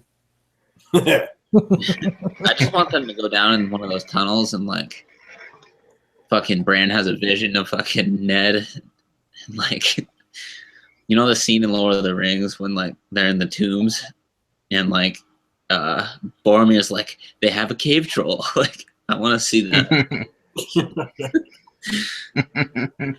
It's a cave troll of Winterfell busting through. No way. I think when Jon Snow at the end, he's like, when he's talking about Rickon and he's like, bury him down in the crypts next to my father. I think that was a total wink to. Oh no, John's headed into the crypts. We're not going to get the tunnels of Winterfell or anything but we'll get Jon going into the crypts. Jon will see his mother, and Jon will find something, and then Jon leaves the crypts. That's it. His father. Where's Rhaegar buried? Where was Rhaegar ever buried? We have no idea where Rhaegar's buried. Lyanna's down there, but I have no idea. That's the thing. Like, I heard it. Burned, additionally. Like, he could be down there behind that collapsed portion. Like, that would be a way to make it so no one would see it. Only person that would see it would be the person that carved it. And then he wouldn't be able to read. Tywin tells us that no stonemason can read. Yep, and the only person that actually knows what that statue is Ned. Yeah, so that would make sense of why Lyanna is down there, and then if Rhaegar is behind the collapsed wall, why Rhaegar is down there, because those two actually loved each other. It's why Ned, when Robert's like, well, she needs the sun shining on her face and this and that and blah blah blah, and Ned's like, she's my sister. This is where she belongs. Dish wants to know, what do you guys think happens when the iron swords are removed from the statues down in the crypts? You know, I don't know, but I'm pretty sure that from what I remember, that the swords are supposed to be across their laps, like sitting on the statue's laps. It's supposed to keep their souls from wandering. I think it's more like keeping other people out. Like, you know how that's like the universal sign, like you're not welcome here. Yeah. Is when the Lord has the sword over their lap. I think there's some significance to that they all have them on their lap like that. Oh, there's a reason. But it had like the saying is to keep their souls bound so they're not wandering in the crypts. No, I think there's a reason for that. I think the original king of the North did that for a fucking reason. Well, then there's like the oldest, like, you know, statues, like they've rusted away and there is no sword anymore. Yeah.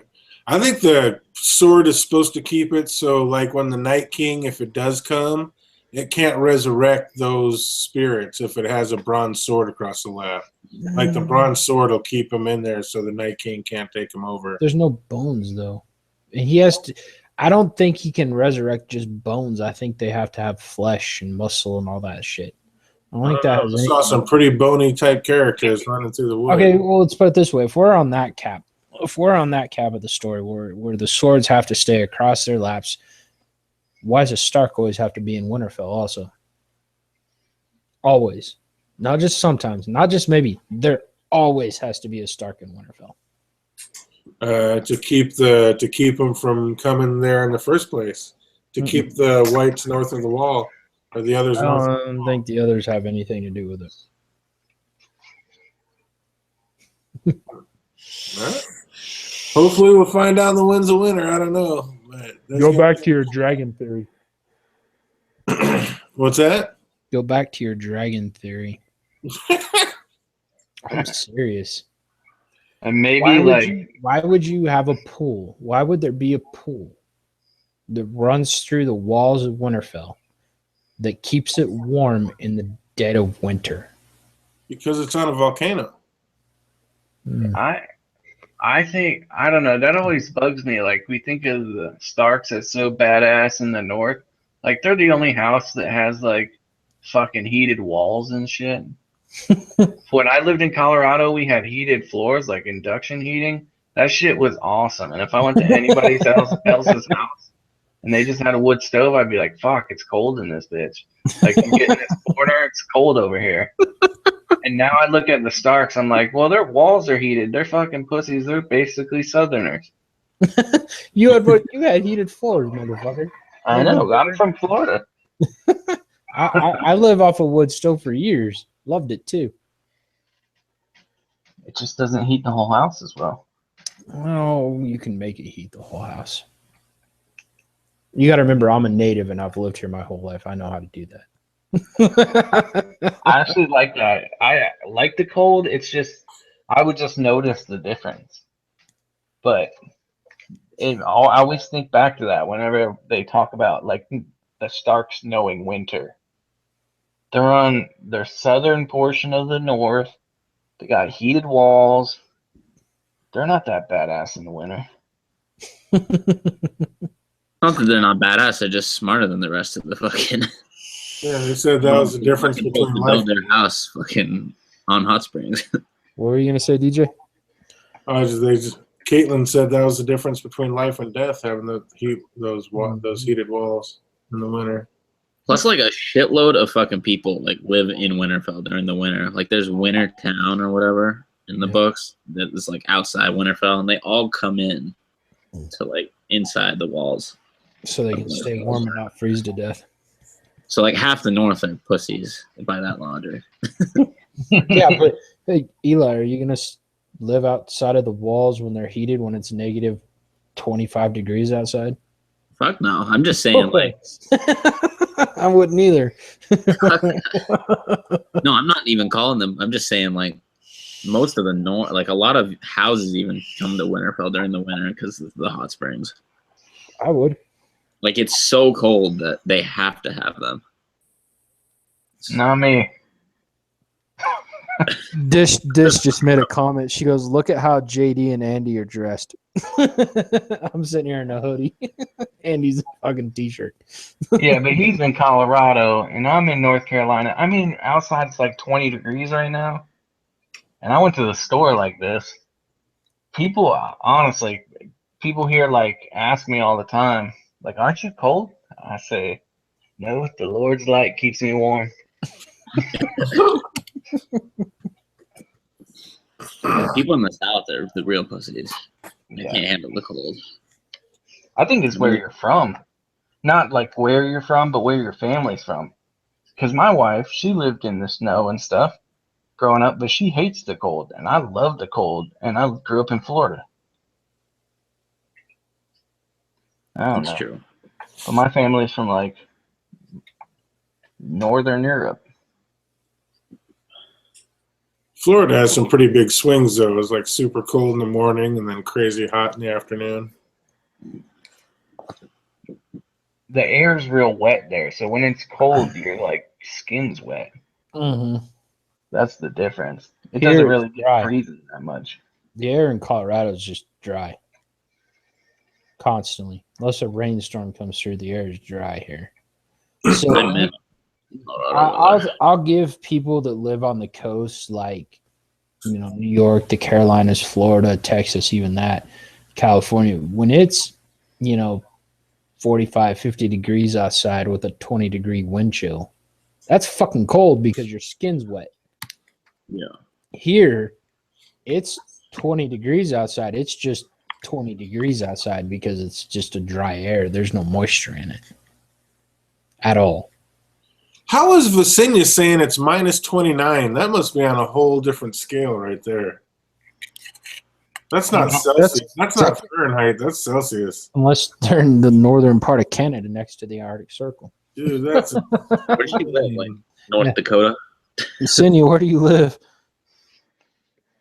Man, when I lived in Colorado, we lived down in this valley, and it was like the coldest place in the lower 48 when we lived there. It was for like a whole month. It was like negative 35 degrees. You lived It in was Gunnison? insane. What? You lived in Gunnison? No, I lived in San Luis Valley. Oh, fuck San Luis Valley. Yeah. Go live in Gunnison during the winter. It's 7 months of fucking snow and 30-degree temperatures and negative 30-degree temperatures constantly. That's how it is there. 4 months of summer. Do what? Who does that? Who wants to live like that? I don't know, but they're crazy. The worst part is when it's like fucking springtime. Like I can go all winter, it's fine. But once you get to like towards spring, the wind starts picking up. Fuck, man. Ugh. And that's Colorado, you don't think about it, but they get like 30 sustained 30-mile-an-hour winds with like 50-mile-an-hour gusts and shit all the time. It sucked. That's where we're at right now. Like, yep. I always wondered to myself, like why did people colonize fucking places where it was just fucking dick ass cold? Like I never understood. I have no idea. Like I walked outside today, I'm like, God, it's nice. It's like 45 degrees. I had my hoodie off. Not 5 minutes later, that fucking wind kicked up. I'm like, where's my hoodie? It's fucking cold out here. They were guilty, Eli. They just had to they wanted to be away from the rest of the population. Yeah, that happens. I mean, why else would you settle in just a shit ass cold place like that? I'd rather go south. Yeah, right. There's just no way. See, I guess because here's my problem. I guess since I grew up in the mountains with the dry climate, I don't like moisture. I don't like humidity. Fucking hate humidity, dude. I go to anywhere where it's humid, I'm dying. Yeah. I feel like fucking my life is getting choked out of me. I'm like, oh my God, I want to go home. Yeah, I miss Colorado weather. I mean, when you got anywhere between 265 days to 300 days of nothing but sunshine, it's kind of hard to leave. And especially when the climate's dry and there's no moisture in the air, it's hard to leave that. Too much. Like a buddy of mine's like, dude, you should come to Florida. I'm like, I am not coming to a place where it has 90% humidity. Go fuck yourself. Oh, wow. Damn, East Coast is just freezing out there. I'm good. So I was just thinking the other day about fucking on Game of Thrones, and I was thinking how nobody really saw Dany's baby except for Miri Mazdur. Yeah. And basically she said it was died or born with scales and it was dead or whatever. Looked like a dragon. Yeah. Is there any way that that's what that prophecy is the waking dragons from stone? And that's why Dany gets that prophecy in the books about the blonde-haired or the silver-haired thing or person taking over Old Town, which is basically like her son taking over Old Town, basically the stallion that mounts the world. Is there any way that you think that like maybe that's it? Maybe that's the dragons woken from stone as Dany's baby, and that's Rhaego? I think the dragon woke from stone is going to be Jon being resurrected after Shireen gets burned. Because she has the grayscale, and like she has a dream of being like, I think, eaten by a dragon. Mm-hmm. I think those all tie in together. I think know. Go ahead, Andy.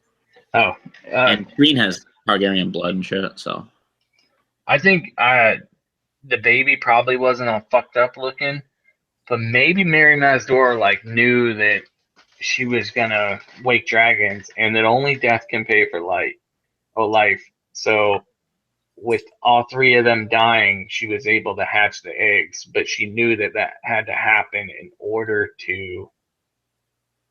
for the dragons to be hatched, I guess. So making the dragons from stone were just the 3 dragons that were born, basically. Yeah. I think so. I was gonna say I agree with that because you got to think about it. When Illyrio gives her those fucking eggs, even in the book, he goes, "They're stone, they're rock, they're dead, but they're beautiful to look at." And then she turns around and hatches them. That's how I took that prophecy. Was the waking the stone dragon from stone was the eggs actually hatching. But I could be wrong. I don't know. Me too. I just think that maybe Mary, if she honestly wanted dragons in the world, she would have to say, like, yeah, your baby was fucked up. Or, like, that was just her way of saying, yeah, the baby's dead, but it's going to become this forward beast. But I can see Eli's point too, because Jon is Targaryen and Shireen does have grayscale. It's a possibility. That's a good theory for sure. That's definitely a possibility. Tell us your theory about what you think. What happened? Tell us your theory, like your evidence for your hypothesis. For what, about the baby being brought up? Yeah, the baby being alive. Basically, like Dish just said, Grim rules. We never saw the body, and the only person, even Jorah had left by then, the only person that saw that body was Mira Mazdur. And I think maybe the whole reason she was there was to get that baby and to hatch the dragons. So I think maybe she stole that baby and got it out of there to somewhere else, and that's why Dany sees that vision with the silvered-haired person basically taking over the world, because that's her son basically coming through later. So we get like a 20-year time lapse, and then here's. I don't think it'll be 20 years. You got to realize, like, 13-year-old girls are off getting married as soon as they're bled. So, I mean, a 12-year-old warrior, as long as he's, big enough, strong enough, and smart enough, once he's 12 years old, he could lead an army and do whatever needs to be done in this story. True. I don't think in it, by this year, he's probably like 2 or 3 now. So, in 10 more years, so when he's trying to take over Westeros, who knows? It could be the last 5 chapters of the book would be Rhaego. Maybe. We have no idea. I don't think it's going to be that. I think Rhaego's dead, dude. I don't think he survived. He could be. You're absolutely. I mean, that's the way they make it look. But I mean, why did they show that silvered-haired warrior in Dany's prophecy dream? Because it's a possibility of what could have been. He said that too. What could have been, what can be, and what is. I don't think that's a what is or what could be. I think that's what could have been. I think Rhaego's dead. I think the stallion that mounts the world is never going to make his way. I think Dany and Drogon are the stallion that mounts the world. I was about to say, I think Drogon's the stallion that mounts the world. Yeah, I think it's Drogon. I think that whatever bronze Targaryen dude is like Dany's dream man. It's like, oh, he looks kind of like my brother, but he's also Gee, so you think fantasy? Yeah. Like Mary Mazdor could have just given the baby to someone to give to Marwyn? They could be at Old Town. It's just raised there. Maybe he's the Sphinx. What's going to be Marwyn's main role this next season? What's going to go on with Marwyn? In the season? Like the show? In the show or the book, what's going on? What's Marwyn's next move? Because in the book, he took off on Sam's boat to go be with Dany. So one way or the other, what's Marwyn going to do? Well, the one thing I like about Marwyn, granted, Marwyn reminds me a lot of Sam, is in Marwyn has a mission that he's looking for. He has literally no actual affiliation with the fucking Maesters. He's just like, hey, I'm going to be here and I'm going to check this shit out. And when I need to leave, I'm leaving. And that's what happened. I think Marwyn's more dedicated to the magic of the world than destroying the magic of the world. And what is a dragon but the embodiment of magic? So I think he's going to go to Dany to be kind of like her advisor. He's going to try and take the role of Quaithe, basically, because Quaithe has been her advisor so far. So will he be? Is he just going to be an advisor, or is he going to be her maester, or both, basically? Basically both. Because what is a maester? A maester is an advisor, but he's also got healing powers. And most of the maesters are advising and basically halfway running Westeros. Yeah, I fucking hate the maesters. They want to kill magic of the world. I like magic. I like Marwin's more like fucking fuck, what's his name? Goddamn. The dude that got kicked out of the Maesters. Like Qyburn. Qyburn, Jesus Christ. I'm so bad with names. Like I think they're more similar. Like Marwin's not all such a nice guy. No, Marwin's weird. So I'm going to take this head and this leg and this torso and that arm, and I'm going to create a Frankenstein. Yeah, let's do it. Who does Qyburn really work for? Whose mole is he? I don't know, but I Probably can't. fucking Littlefinger. You think Littlefinger? It's possible.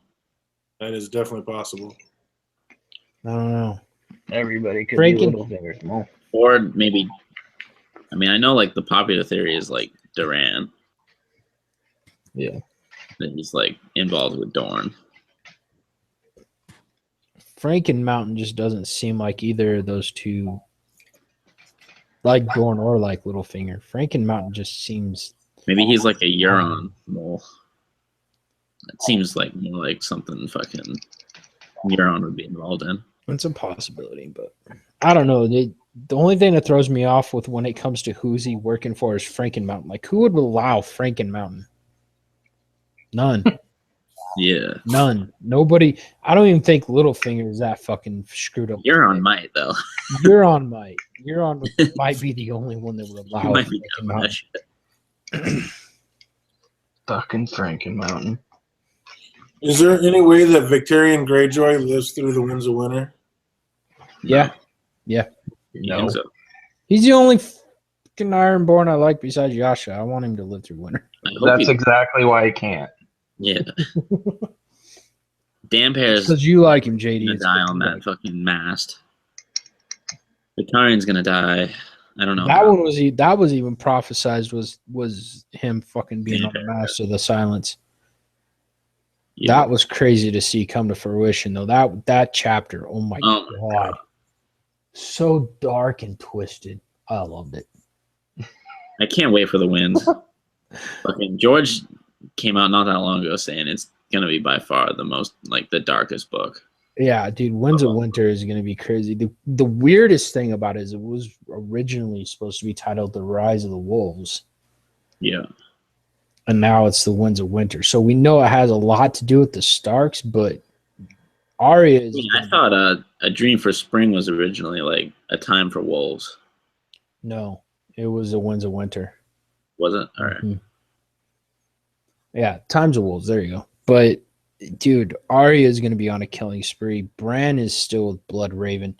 Jon's going to be fucking some shit up. Sansa, I think, is going to finally come into her own. Hopefully we see Rickon's crazy cannibal ass on Skagos. I hope so. I hope he's not dead. That's the only thing that scares me is he's actually dead. I know. That really worries me. The way they killed him so easy off on the show, I'm like, God, if Davos goes to fucking Skagos and figures out that he's dead, that just kills me. But I think that The Winds of Winter is going to probably be one of the bloodiest books we've read yet, because I think The Long Night starts in The Winds of Winter, like more, probably closer to a quarter of the way through that book. The walls coming down. Yeah, and George has already said like that there's not going to be any new, well, except for Jane Westerling, there's not going to be any new POVs, but he's going to be cutting a lot of POVs. Yep. So a lot of people are going to die. Yeah, a lot of people are going to die. Rickon is done for sure. Like, he is a Shaggy Dog story. Like, Just the dire wolves are Shaggy. important. Like John becomes a ghost. Fucking the death of a lady. Like Sansa's no longer. She's not going to end up being a lady anymore, and that's like that point of that. Nymeria, the warrior. Bran dies in the summer. Yeah. So That would be pretty sweet. Rob went to the wind. I think Grey Wind. There's something about like the Grey Wind. I read something about it, what it means, and It means that he's like alive but not dead, because that's going to be his head that's going to be stuck on the mountain. Robert Strong is Robb Stark's head on the mountain. That's creepy. That is creepy, but that's what's going down in the books. Possibility. That means that Honestly, when the head that Dorne got was actually the mountains. in the show, when like he takes off, when Franken Mountain takes off his helmet, he looks like the actor who played Robert Baratheon with that makeup on. It Yeah, looked like he does a little bit.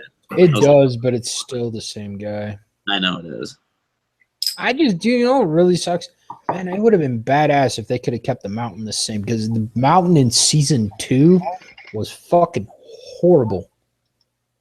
God, he was so bad they didn't even give him any screen time. They showed him and he's just real tall, skinny guy, and he's He's just a big beast, yeah. That's when you know shit's bad, dude. When you take one of the most villainous guys in the book and you know he's supposed to have at least 20 to 30 minutes screen time and you get Yeah,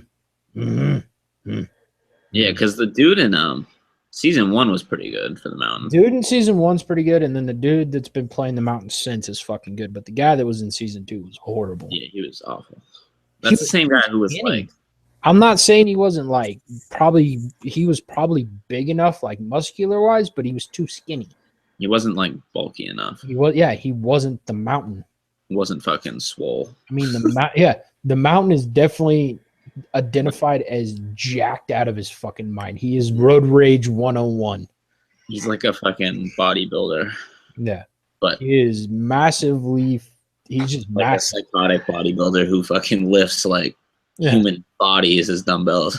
He's a fucking mountain. Like there's a reason they call him the mountain that rides. He's a mountain.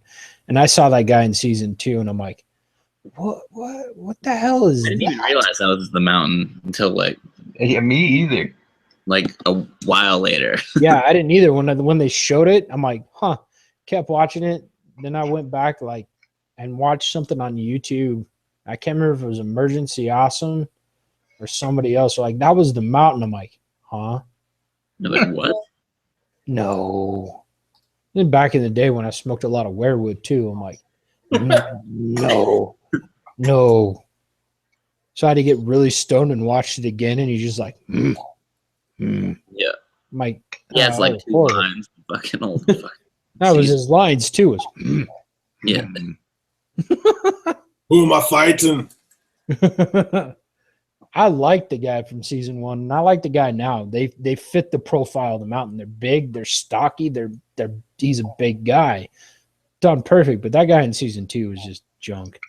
The guy now is the perfect mountain. Yeah, mountain. He's fucking But huge. the guy in season 1 had the personality. I think he had the look, like facial wise, better than the guy now, but he wasn't as big. Yeah. Like the guy now is fucking huge. Oh, he's a beast. His real name's Thor in real life too. It's just crazy. How fitting is that? Right? Thor. God damn it. It's excellent. Get him all. And I'm pretty sure like he's like on record the strongest man in the world. Like he's legit like the strongest dude. I think he did a lift that he did the most weight of anybody in the world. Yeah. I think it was Conor McGregor is actually a friend of the guy that plays Mountain now. Yeah, they like sparred together. They sparred together, but he would not let that guy even get close to him. Like he'd pop him 2 or 3 times and run across the mat. Yeah. Like, stand there. Here's Conor McGregor at 150 pounds, and here comes this guy at 350 of nothing but muscle. Dude, I'd have been trying to gone. get over Martell. The Quiet Wolf says the only reason Grimm created Recon was to kill him off dramatically. Agreed. I think there's a lot of characters he created just to kill him off dramatically. Isn't The it? Starks. Yeah, right? The Starks are the definition of killing people off dramatically. Ned, hey, I found out what you really are, you incest nasty bitch. I'm going to fucking out you to the king. Head gone. Damn it. Rob. Okay, I'll marry her. Oh, you're hot. I'm going to fuck you. Oh, you're pregnant? Cool, I'm going to marry you. Dead. Like Catelyn, and I don't even like Catelyn, but Catelyn trying to help her son move along, be a good person. Dead. I hate Catelyn. Oh my god. I don't like Catelyn at all, but she tried to help Rob in his decisions. She really did. She tried to make him go, you know, you need to look at this, you need to try and look at that, and he's like, fuck you, fuck you, fuck you. And she's dead. You know, John's probably going to end up as a ghost, and the only one I see actually really, the only two that I really see surviving is Sansa and Arya.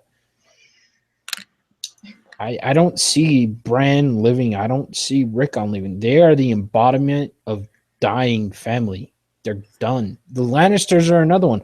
I don't like Jaime and Cersei, and I'm really not going to shed any emotion over them dying. They're going to fucking die. The only one I want to live is Tyrion, just because it's a fuck you to Tywin.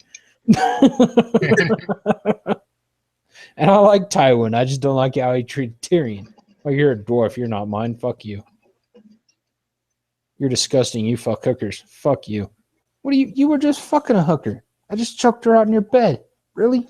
Like, come on. What are you, afraid of a dead whore? Right? Like, come on. I mean, no, the Starks, Lannisters, and Baratheons are the definition of dramatic deaths. Robert goes out by a fucking boar impaling his ass. Renly gets his throat cut by a fucking shadow. Stannis is gonna die in war. Baratheon line dead besides Gendry and Edric. I mean, this whole book is nothing but dramatic families dying. And it's so excellent. Oh yeah, the way they go out is perfect. Each character goes out like they should. I literally get like disappointed with other fucking stories now when people don't die when I want them. Like when I need like that, I don't even know what it is. Like I'll be watching something and like, you know, there's those moments in movies where they try to like fake you out. You're gonna die. Like, they're gonna kill the main character. Yeah. But they never do. And I'm always like, oh, nice. Maybe they'll actually do it. Maybe they'll actually do it this time. They never do. Never. No. They never do it. Like That's I the like thing. a couple. Like I have a couple really good stories that I like. One is the Chronicles of Illuminea, and then the White Mage Ambius, which are the same story continued, but like 10,000 years apart. And then you have the Cycle of Varan, the one that I was streaming there for a while, and the Cycle of Gland. And there's always like, I know the main character is not going to die, but he always gets in that predicament. And I'm like, he's going to die this time. It's going to happen. Then he doesn't die. I'm like, but damn it. Game of Thrones is like ruined. The good thing is there was a character in the Chronicles of Illuminea, and his name is Hawk. And he rides a phoenix, and it's his he's a druid, and he's bonded with this phoenix. And at the end of that book, you're like, holy shit, good guy died. 10,000 years later, that guy's still alive. What the fuck? How'd that happen? Then you figure out how it happened, and then he dies again. Now I'm curious if he's still dead. I haven't figured that one out. I don't know if he's alive or dead, but supposedly he's dead. Now I like really complicated stories. Like I don't know. I just watched Donnie Darko. I'd never Oh. seen that before. Fucking love Donnie Darko, dude. That's so excellent. Like I'll be back. you have to pay so much attention in that because you won't understand what's going on if you don't read all like the text. Have you seen that, Eli? What? Have you seen Donnie Darko? I have not. I've heard Oh, about it. No, I need to see it. amazing. Donnie Darko is a twisted fucking movie. I haven't seen it in forever, but that's a fucking twisted show. It's so if you read all the stuff, my wife had no idea what was going on in it. But if you read all the stuff, it basically explains like how this alternate universe was like created and the whole point, like the whole time you're actually watching like the alternate universe. And that Donnie Darko has to make sure that that plane is in the right place to get its engine taken off so that it doesn't so that it happens again like at the beginning of the story, and that's like he has to do all that so like the worlds don't end, and that's like the whole premise behind it, like what's going on. And Yeah, I'd have to rewatch it. I just remember it's twisted, bouncing back and forth, and it's like the shit that's going on and the life-size rabbits and yeah. Have you guys ever seen Naked Lunch? That sounds hella familiar. What's that? Who's in I that? honestly don't even remember the movie except for the fact that it's fucked up. I watched it back in high school. Like Naked me Lunch. and It a sounds couple so buddies familiar. were just like chilling, like smoking, and chilling in my room after school one day, fucking getting high, and like we're like, let's fucking watch something. And I think I even fell asleep for a little while, like watching it, but it is fucked up. You ever get a chance to watch it? Fucking watch it. I think the most twisted movie I ever saw was Strange Days or Strangeland. I think it was Strangeland with D. Schneider. Don't even watch that movie. Oh my god, is that movie twisted? I don't know who told me to watch it, but I wish they would have never told me about that. Dude, Yeah, I can't Donnie believe Darko. I think it's Donnie Darko, isn't it? Or is it Donnie Donnie. Yeah, it's Donnie Darko. Dude, I love Donnie Darko. My girlfriend showed me that movie 10, 12, 14 years ago when it was right after it came out. And I will still say to this day that is one of Jake Gyllenhaal's best movies he ever did. It has so many famous people in it too. Oh yeah, but Seth just Rogen's in it. yeah, Fuck. he was a bully. He's like the complete opposite of anything he's ever done. Yeah, exactly. But just the way you look at that story, you got a kid that survived death because he's schizophrenic, lives this life for the next year, and then decides, you know what, my family's better off and this world's better off without me, and dies.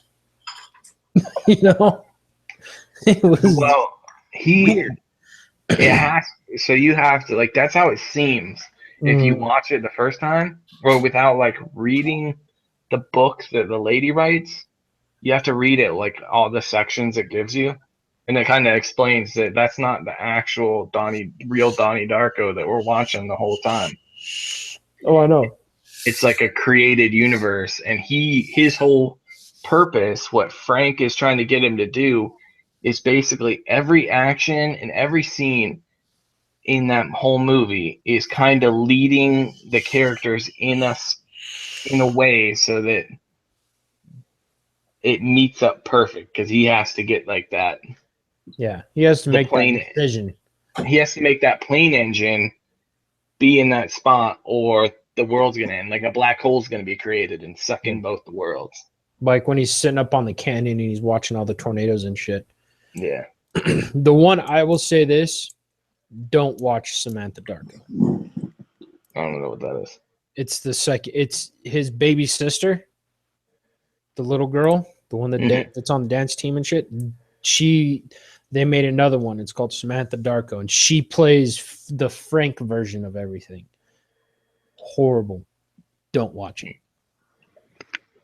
Just stick with Donnie. Frank's great. I'm gonna get like a Frank poster. I don't know. It was crazy, dude. The old lady that never got any mail. Yeah.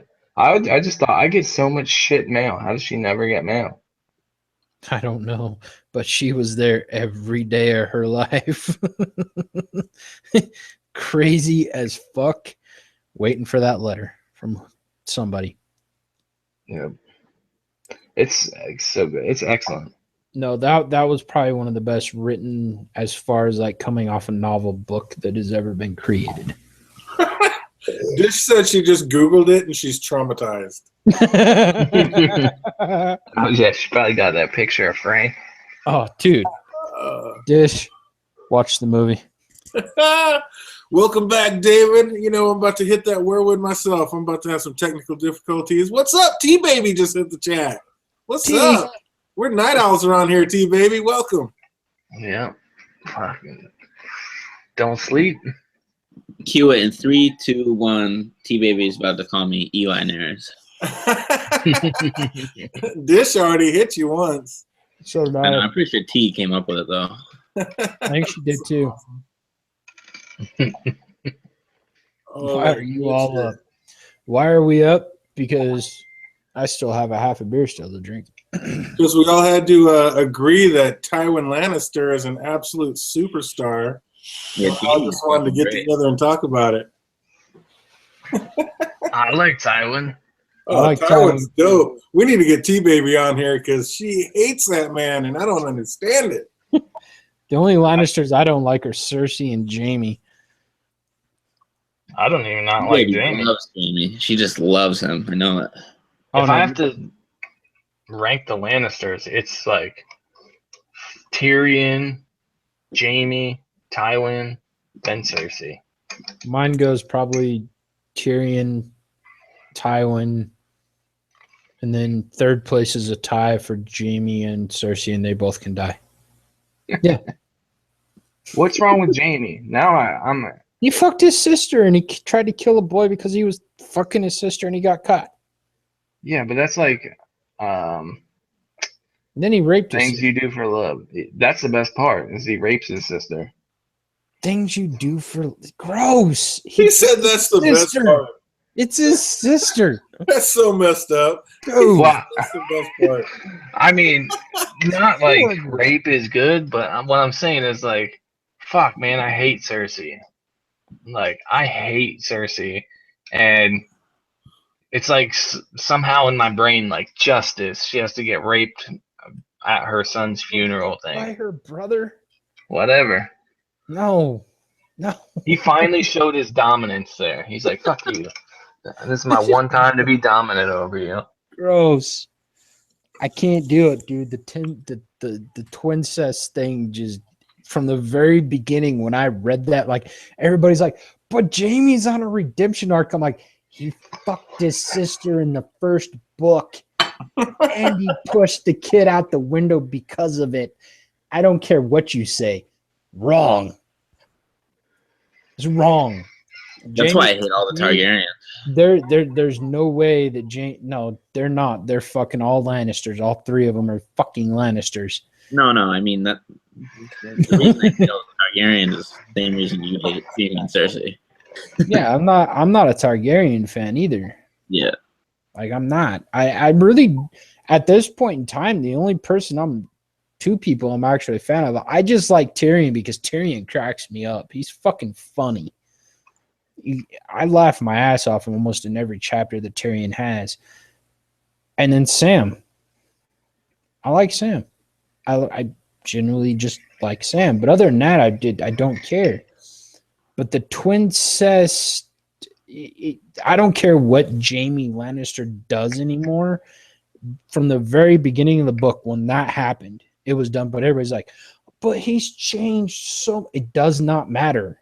He fucked his sister, and he tried to kill a kid because he got caught. Fucked his sister, tried to kill a kid because he got caught. I don't care what he does. There's no redemption for the man. He already fucked himself. Done.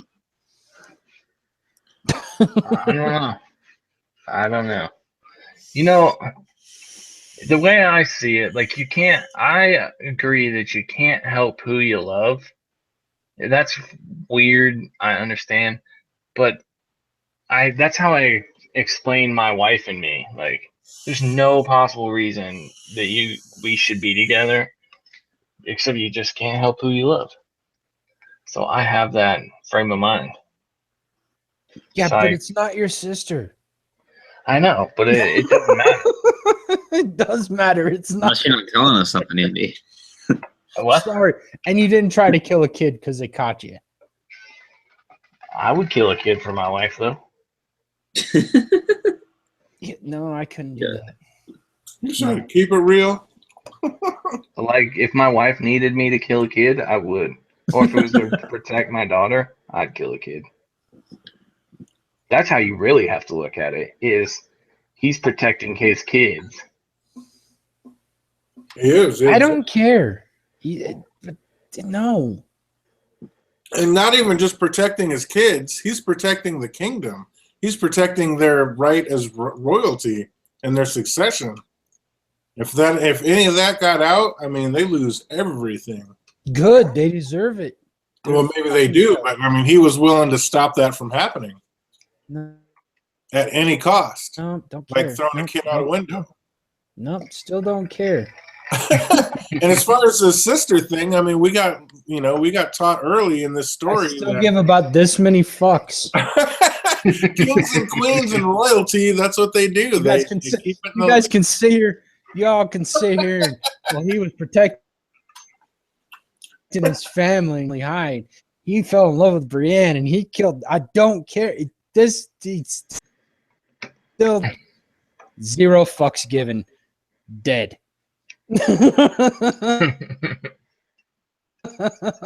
I like Jamie. I can't. It's hard for me to argue because Jamie is a great character, but I mean, I'm kind of with you. Like, yeah, there's just no coming back from that. But so I'm on the fence. But Fucking Jamie's excellent. There's no fence. If George R. R. Martin called me tomorrow and goes, kill him, I'm like, I got this character. His name's Switch. Just have him blast in real quick, cut his fucking throat. All you need. He's done. Call it a day. Hell, put me in there. I'll stab the mother. I don't care. Jamie just needs to die. Nobody can change my mind on that. I don't care what he's done for Brienne. He still fucked his sister, had 3 kids with her, and tried to kill a kid for incest love. Nope, don't care. Gone. Now, if Bran was trying to get up on Cersei and rape her and Jamie killed her, that's completely different. I probably wouldn't have blamed Jamie that, but he was sleeping. He was trying to kill him. No, can't do it. Done. My give a fuck for Jamie and Cersei Lannister at that point in time were done. You can't change my mind on it. There is no redemption arc to die. I could give a fuck about Brienne. I don't care about Brienne. Yeah, but a lot of people like Brienne. What do you think about Brienne and Jamie hooking up? Do you care about that, JD? What? Do you care about Brienne and Jamie hooking up at all? Do you think there's any redemption if he hooks up with her and becomes Jamie a better guy? If let's put it this way, if Brienne has any brains in her fucking head, kill him. She'll kill him. Because let's think of, she has a major oath. Protect Catelyn Stark's kids. So does Sansa and Arya. But once, if she ever figures out that Jamie tried to kill Bran, she needs to stab the motherfucker in the heart and cut his balls off and cut his throat. She needs to die. And I really hope Brienne's actually the one that kills him. I'd be fucking happy as hell with that.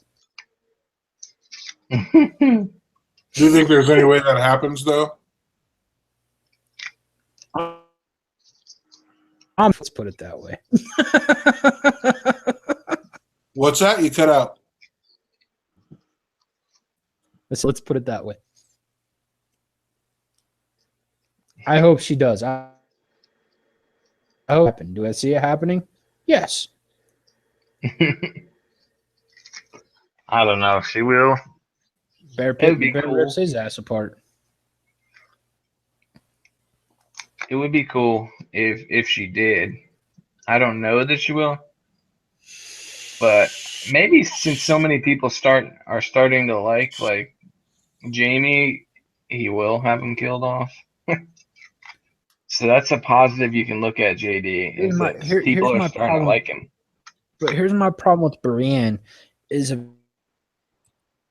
feeling that she's gonna sleep with him. She's gonna get pregnant by him. Somehow he's gonna. His father was such a good and honorable person. Yeah. That poor kid. Stories. Jamie's excellent. For life. Is Lady Stoneheart going to kill Jamie in the books? Yeah. He said, yeah. I don't think so. I don't know. So Lady Stoneheart's fucking crazy, so I don't know what's gonna happen with her anyway. Like, the Brotherhood's gonna fucking rebel on her. Like, What is going to happen, JD? What's going on with that? You cut out on me, buddy. What was that? I'm with what door? I don't know what's going to happen with Lady Stoneheart. What do you think's going to happen? Damn it, you cut out again. No, I'm just wondering, what do you think's going to happen with Lady Stoneheart? What do you think's going to go down with her? How's she going to finish off in the books? What's going to happen with her? Stoneheart, dude, I'm sorry to say. I caught Lady Stoneheart, and how do you think she's gonna finish off in the book? That's so crazy. It's like, what do you think's going to happen with Lady Stoneheart in the books? How do you think is she going to like live? Is she going to give her life for somebody else's? What's going to be Lady Stoneheart's arc in the books? Lady's only arc is to kill Lannisters and Freys. That's it. I don't know. I think I like I don't think she has any other fucking purpose in the books. You don't think she's going to give her life for anybody else in the books? for John. Either my internet's really sucking or DJ's is really. We're cutting out on each other pretty bad here. Am I cutting out on you, Andy? Can you hear me? No, I can hear you fine. JD, he cuts out though. Yeah, JD, you're kind of cutting out on me too. Bounce out and bounce back in. All right. I like the idea that Lady Stoneheart gives their life for John because she will have known now that or will know in the future that he's not a bastard and why Ned did everything. So I like that idea. Plus she has the crown, so. You think she's only going to know because she's Lady Stoneheart, or is somebody going to tell her? Like, is Bran going to communicate with her? Like, how is she going to find out about all that?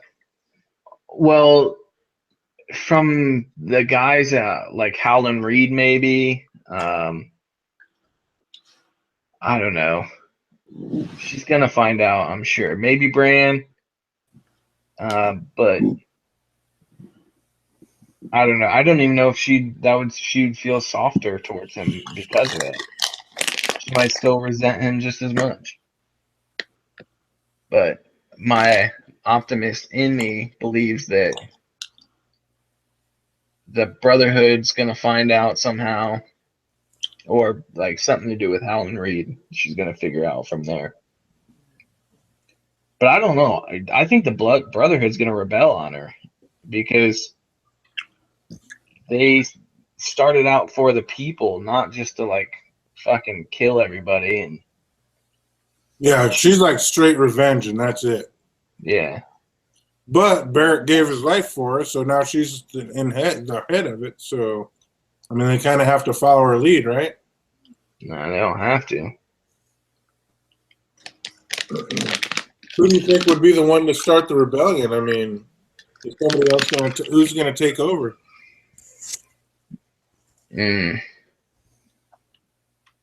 I don't know. Oh, fucking what's his name? Goddamn. Sick Lemon Cloak, Yeah.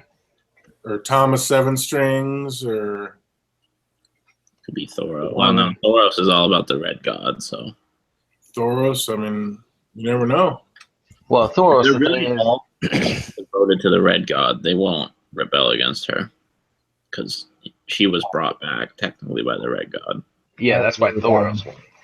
I'll agree with that one.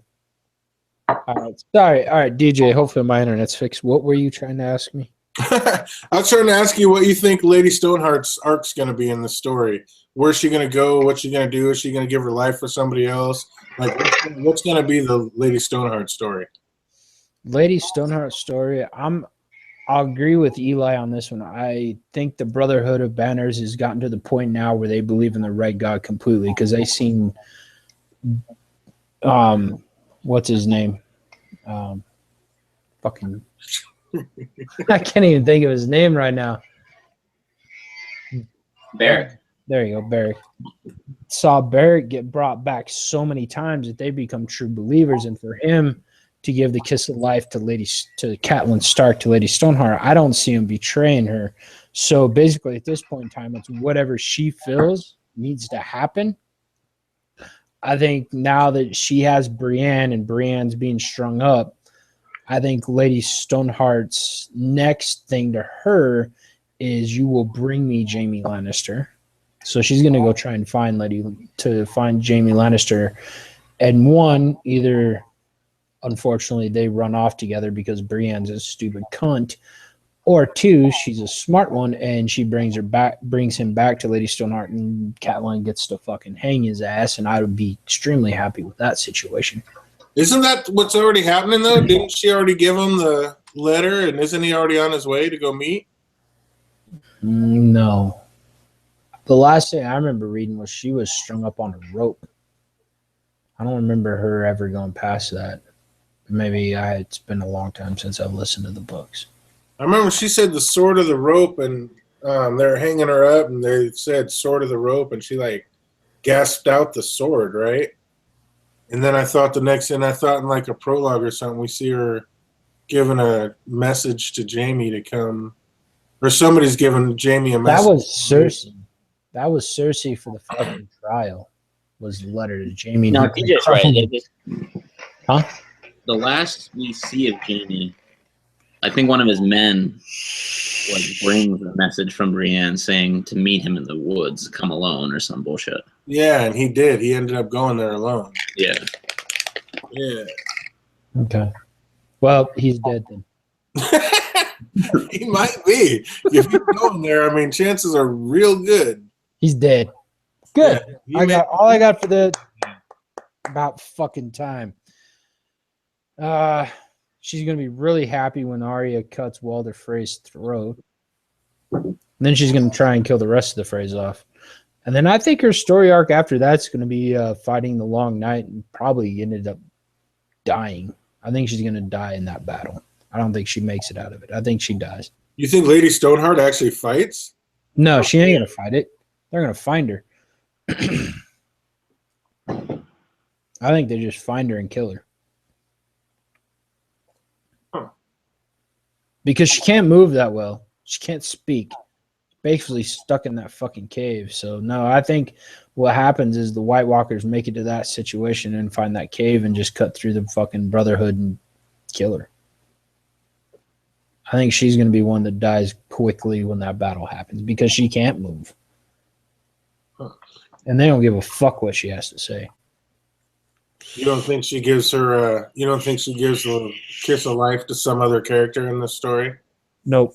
I don't buy the whole kiss of life to Jon or anybody else. I think she's so selfish that she's going to end up dying with it. Speaking of kiss of life, you think that Melisandre's magic word was actual please? Like, she cut him up, she said all these words, she did all these so-called whatever spells, and snipped his hair and threw it in the fire and chanted, and it wasn't until she said the magic word please that he actually came back to life. So was that just the only magic word she needed, was to say please? Well, if you look at what like Thoros said about bringing up Beric in the show, he's like,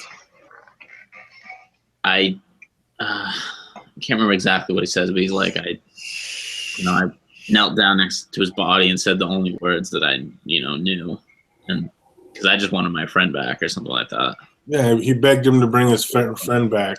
Desperation, and that's kind of like what that please was.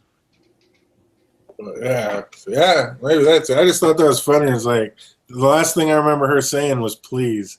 I'm like, oh, is that her magic word? Please. It's kind of funny though. Shireen burns, Stannis dies, Jon comes back to life. I still believe Shireen's death has something to do with Jon coming back to life. Yeah.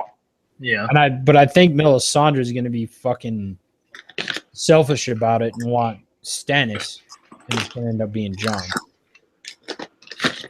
In the show, at She least. looks in the flames. I mean, the only thing she keeps seeing is snow. She just keeps misinterpreting that. Yeah, exactly. That's what I was about to say. Is Melisandre can't read the signs as well as she should. In the show, at least, like maybe it's that desperation, like surrendering yourself to the god that actually brings him back.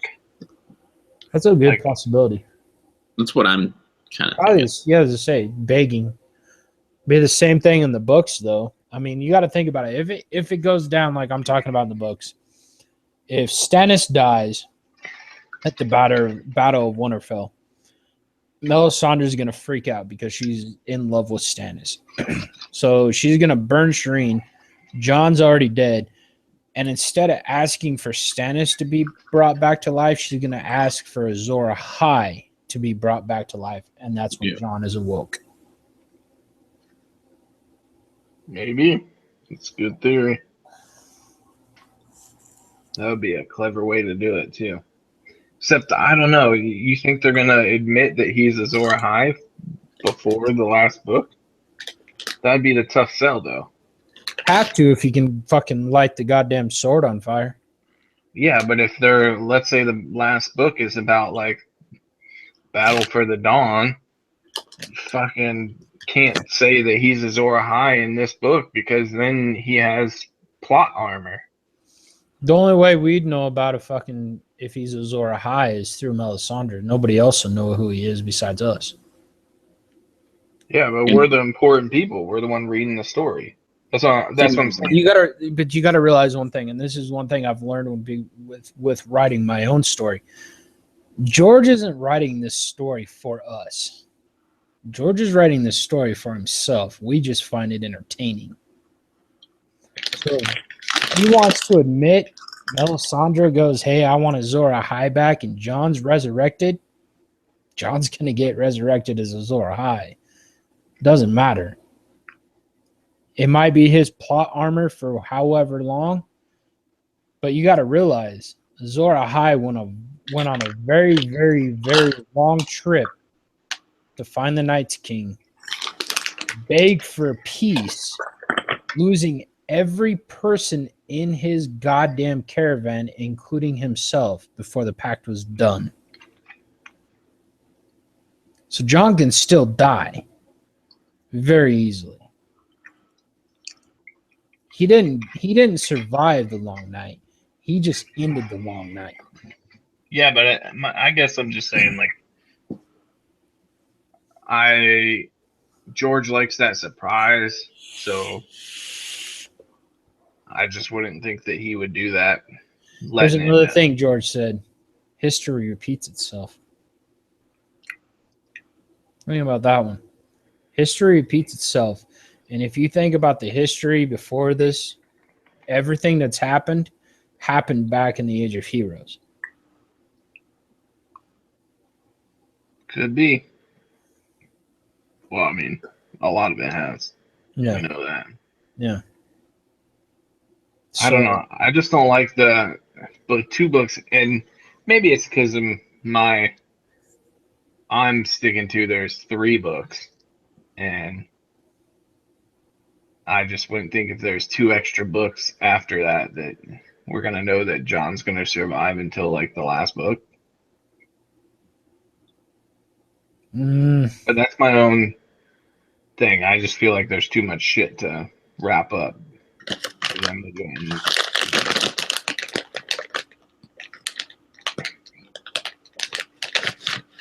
I don't think he makes it. I don't think he may make it till the end. I'm not.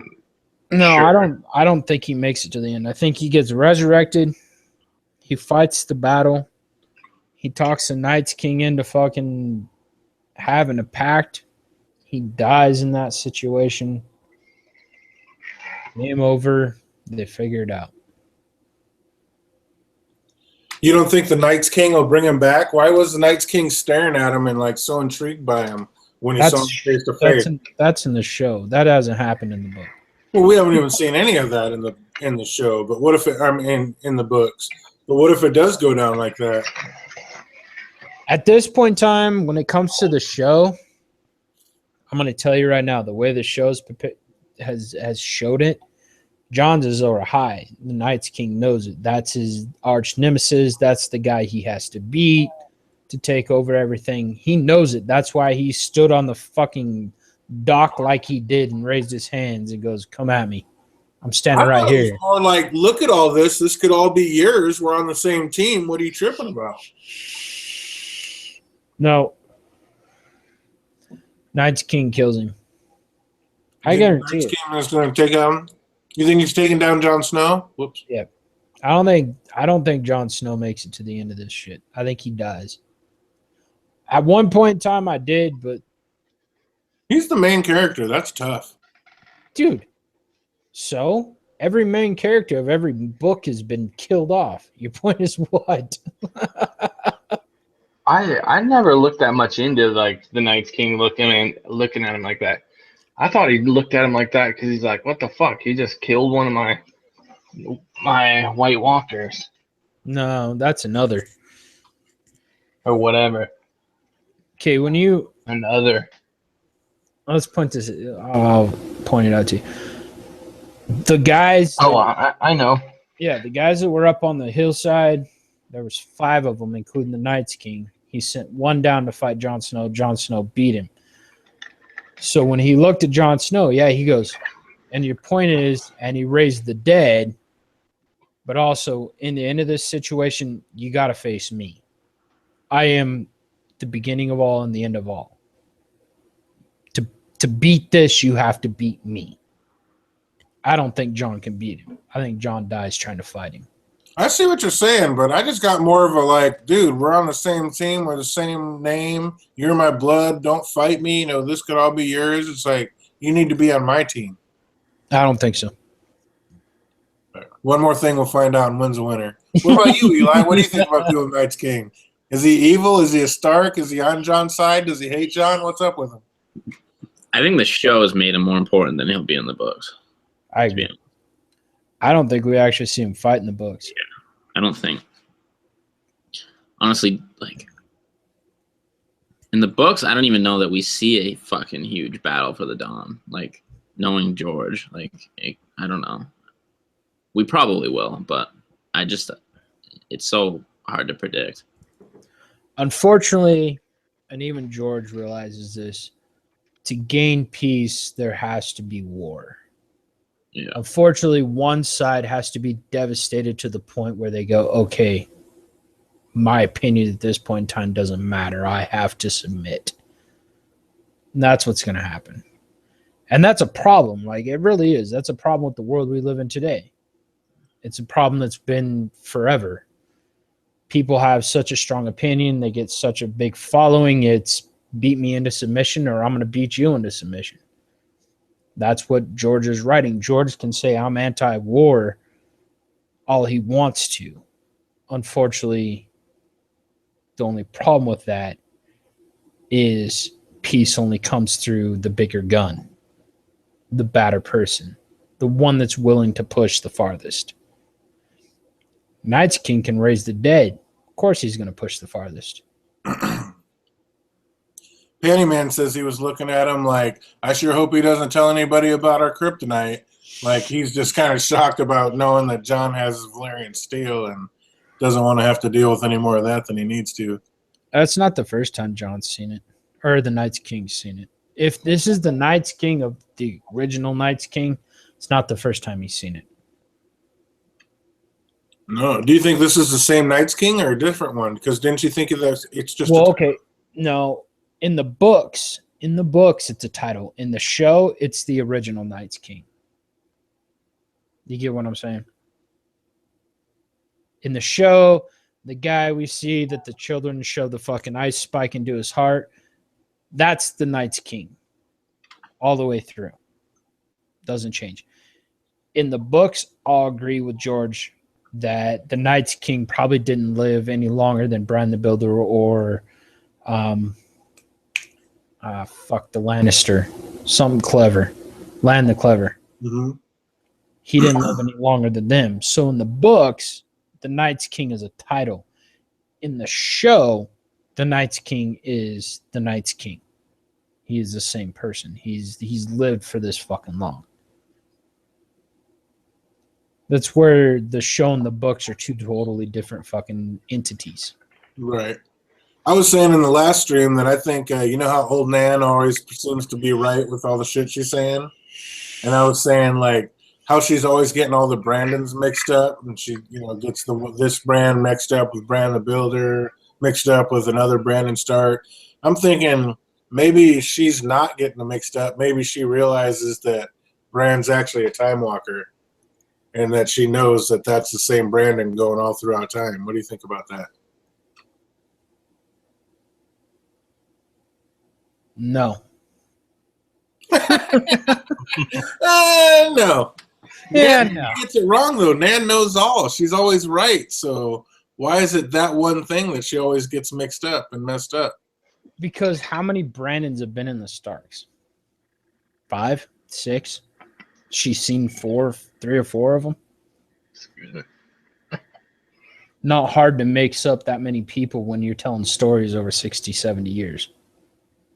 Especially when all of them have died different ways. And all of them have been a builder in some way. Every Brandon has been a builder in some way. Brandon the Builder is Brandon the Builder. It's all titled. It's been handed down from time to time to time to time. There's no time travel. There's no changes, no switch. It's just, for some reason, when that kid name is Brandon, they're a builder of something, some sort. Whether it's through humanity, building a wall, building castles, whatever. They're a builder. Doesn't that mean there's power in a name and maybe they are all linked in that way? I'm not saying that's probably not power in a name, but I don't believe they're all linked because they all have a different responsibility in their time. One built the wall. One built fortifications for castles. One built certain situations for the humans. One is now building to keep humanity alive. So what I'm saying is, like, even if they're not all the same. If there's that power in the name, like that they all inevitably become builders, then there's a link between them, and maybe there's enough closeness that Bran could actually warg them, set things up. You think there's different builders? You don't think it's Bran the Builder who kind of lived longer than maybe most men and did all that? Because I think of Bran the Builder as kind of like a god, kind of like Garth Greenhand and Lan the Clever and all those guys. Those guys are all kind of like super entities that seem to live back then. So I don't know if they lived a normal lifespan. Because wasn't the same Bran the Builder supposed to do Storm's End and the Wall, basically, along with some other stuff? And what's the other one?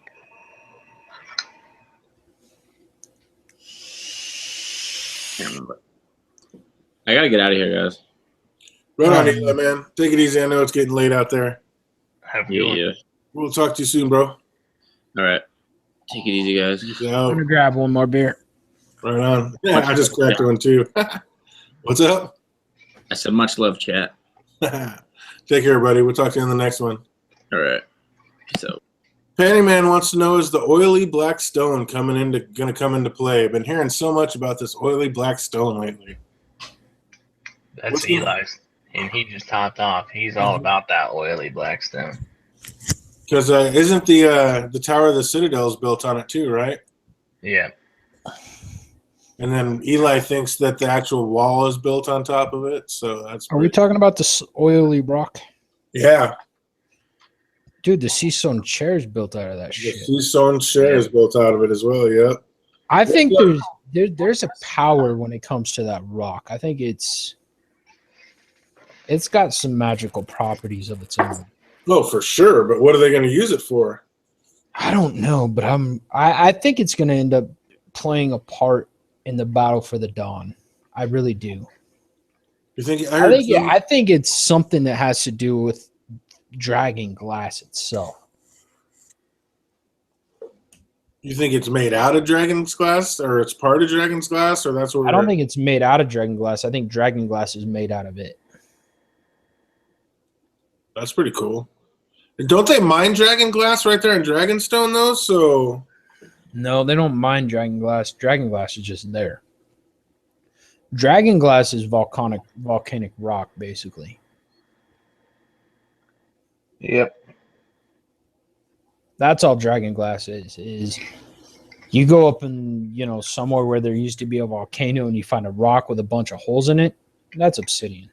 But it's glass because you can shatter that shit. That's all it is. So, isn't there different colors of it? yeah. I can go up here up on the mesa where I live. There's a lake. It's so deep they've never found the bottom of it. The reason is it used to be a volcano. You can literally walk around the lake, find volcanic rock, pick it up, walk out to the fucking concrete road that they have right there because this lake is right next to the highway, hit the fucking, throw it as hard as you want to on the glass, and that shit shatters like glass.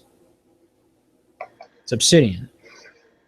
Well, So- obsidian's like black and glass. It looks like glass. But yeah, no, it does. But lava rock still has the same kind of like properties to it where you can take it and shatter it. Yeah, well, it's all about the speed that it cools. Yeah. So, like, that's what makes them different. Like, there's different kind of volcanic rock. Like pumice. There is. Pumice is like a rock that has so many pores in it that it floats. That's So what it's we have. So pumice. But it still has the same kind of like basics of obsidian, is where it's kind of smooth everywhere. When it hits, it shatters just like glass does and makes the same sound as glass does. That's cool.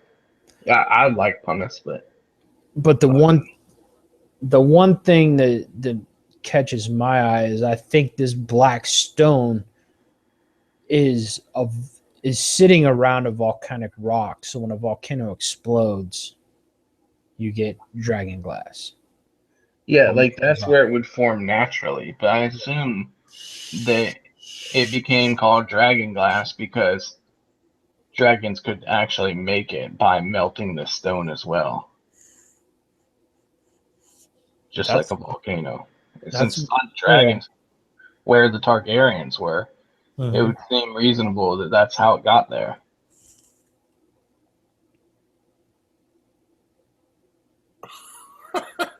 Pennyman says, "What if the children of the forest are aliens?" Thought they were aliens. Damn it. Oh, shit, that's just classic. Yeah, I don't The know. people are the aliens. Yeah. Who's gonna mine all the dragon glass and get it to the warriors to get up north to go fight the others? I don't think they have to buy it. I think they just have to go to Dragonstone. Well, I mean, it's not like they're all sitting there in shards. I mean, they got to make it into blades and like get Well, it. yeah, all ready. they got to have blacksmiths to fucking make it, but I'm pretty sure it's just sitting on the rock. I don't think they have to mine it at all. So I think Dragonstone's full of that shit.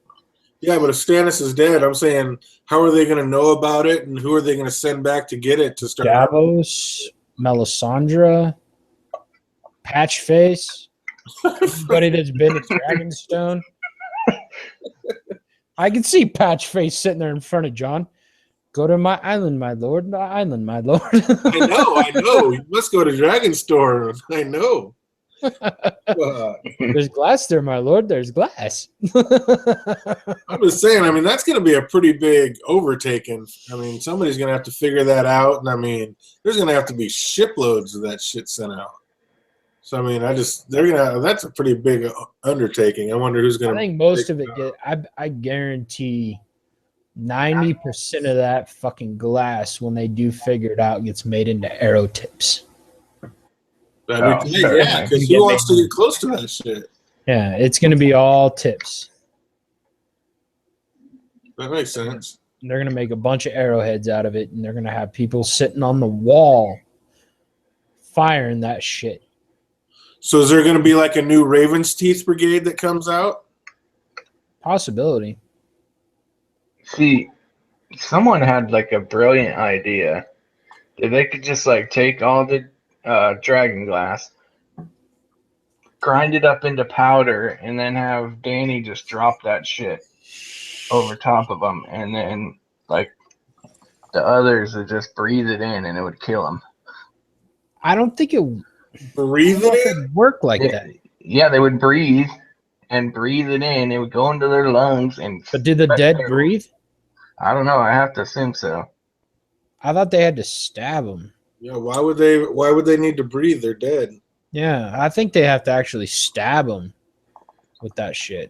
Even the others, I really do think they actually have to stab them with it. And I think that's what makes Valyrian still so important, is it's made with dragon glass. White Walkers can penetrate anything, much less Dragonstone. And I think here's the thing, is I think that's where Valyrian steel came from, is Azor Ahai learned how to make his sword from obsidian, spread it, said, hey, we need a bunch of swords made out of this fucking glass with iron instilled in it. You get Valyrian steel. I don't think it all needed to be tempered like he made his. Maybe it did, maybe it didn't, but I think that's how this whole Valyrian still came abroad. I think fucking Azor Ahai, the original Azor Ahai, figured it out. Yeah, that's what I always thought. I just thought the prophecy was explaining how fucking Valyrian steel was made. If that was the case, though, I would be like a cheating ass fucker. Like, I would be making giant swords, like from freaking Final Fantasy. Be making one of those swords, so I could just temper that whole bitch in one person, and then melt that back down and make a bunch of other swords with it. Agreed. Maybe that's what happened. Maybe Lightbringer, the original Lightbringer, is every Valyrian sword that's made right now. Fucking, that could be. Damn, that's badass. That's how they can fucking fight the White Walkers, is he fought so many White Walkers, he made the pact, whatever. When he died, they all looked at each other like, hey, we kind of need the metal that's in the sword, melted it down, added some more fucking obsidian and iron to it, and made a bunch of Valyrian swords. That's actually a big possibility. I like that. Fucking, you just made up a new theory right there. What's up, Alan Vanderson? Just hit the chat. What's up, Alan? Got Panty Man. He said, oops, wrong show. Red Walrus wants to know, why does dragon glass kill the White Walkers? Could it be that since dragon glass was used to transfer magic to turn a man into the undead, when it stabbed the walkers, to that reverse happens and it sucks that? I don't get the last part of that. I think that it kind of throws me off that The life force back. that the White Walkers or like the others and shit, they're not really affected by fire the way that like whites are. But I used to think like there was something to it that dragons being able to make dragon glass that fires and like impregnates the stone, and that is what makes it deadly to them. Just for the fact that the dragons are magical. Yeah. magic of fire is what is the ability to kill him. That's a big possibility. But that would also mean you couldn't grind up the stone and just make them breathe it. You would actually have to forge arrowheads, spearheads, and swords out of it. Yep. You couldn't just grind it up into powder and hope they breathe. I don't think the dead breathe. Either way, you can make it just a bunch of tiny shards, and if they get a cut, like, because when Sam stabs the one, Yeah, it but ain't he stabs him in the back through a lung. It's not like he just cut his arm. He stabbed him in the back through a lung. yeah, but he doesn't need to breathe, so that wouldn't matter if it went through his lung. Yeah, but that's still into his whole body. Like, it's not just like a scrape on the arm. I mean, he embedded that blade into his body. So I'm wondering if it actually takes the blade seeping into a vital organ of it, making it wanting to explode. Not just like, oh, I cut your arm, now you're going to die. I mean, it literally takes, you have to stab him in the intestines. You have to actually impel that weapon into Don't you think it'd be more the spell that they chanted and said than where they actually pierced him? Depends on the spell, man. You're talking like a magic that we really have no concept of. George really hasn't explained the magic that deep. He hasn't said much of anything about the children of the forest when it comes to that, but we know that they are magical. Yeah, we know they're magical, but the one thing we do know is when it comes to killing these White Walkers or the others, you have to cut their head off or stab them in a vital organ with a blade that can burn them up from inside. Well, where did Sam stab? Didn't Sam just stab that dude like in the back of the shoulder blade? No, he hit it. He hit like a major organ. He hit his lung when he stabbed him in the back. You saw the pie chart? I'm just saying. I like where you're going, and it does make sense. I mean, you're tying it all in for sure. I think you really have to stab him in a vital organ, not just breathe it in or whatever. I mean, you actually have to impel a weapon into their vital organ to kill him. You know, yeah, you could probably walk through the dead when it comes to the actual dead army. We watched them take iron blades and just cut their heads off. It was working.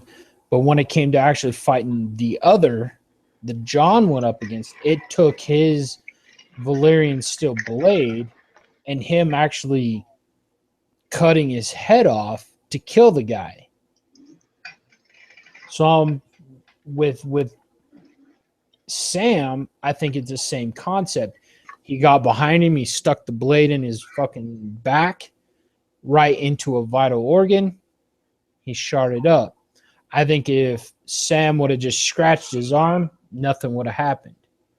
You actually have to stab that sword into the core of the body. It could be. It's interesting. Because, yeah, they make it seem like you just got to, just prick them with it, and they basically just shatter. No, So, I really think you have to get a vital organ for it to work. I like it. That makes more sense. Yeah, maybe center mass. You know what's crazy? What's crazy about this community? It's almost 5 o'clock on the East Coast. I know. People keep eating, feeling. And we have 8 people watching us right now. Oh, dude, it's been bouncing like nonstop. 8, 9, 10, 8, 9, 10, 8, 9, 10. It's like they just keep running and rolling. It's funny. Cheers to everybody in the chat room. Oh, yeah. Cheers to my boys on the panel and to the people in the chat. Thanks for being here. But you were saying the dead don't breathe, so why do the dead have organs that need to be pierced? I guess would be my question. Because that's where their core is at. Think about how they were made. Their core is in their heart or their vital organs, like the heart, lungs situation. So if you're going to kill one, you have to stab them in that same area. I think that's how they're made. It's just not the actual ones we're thinking of.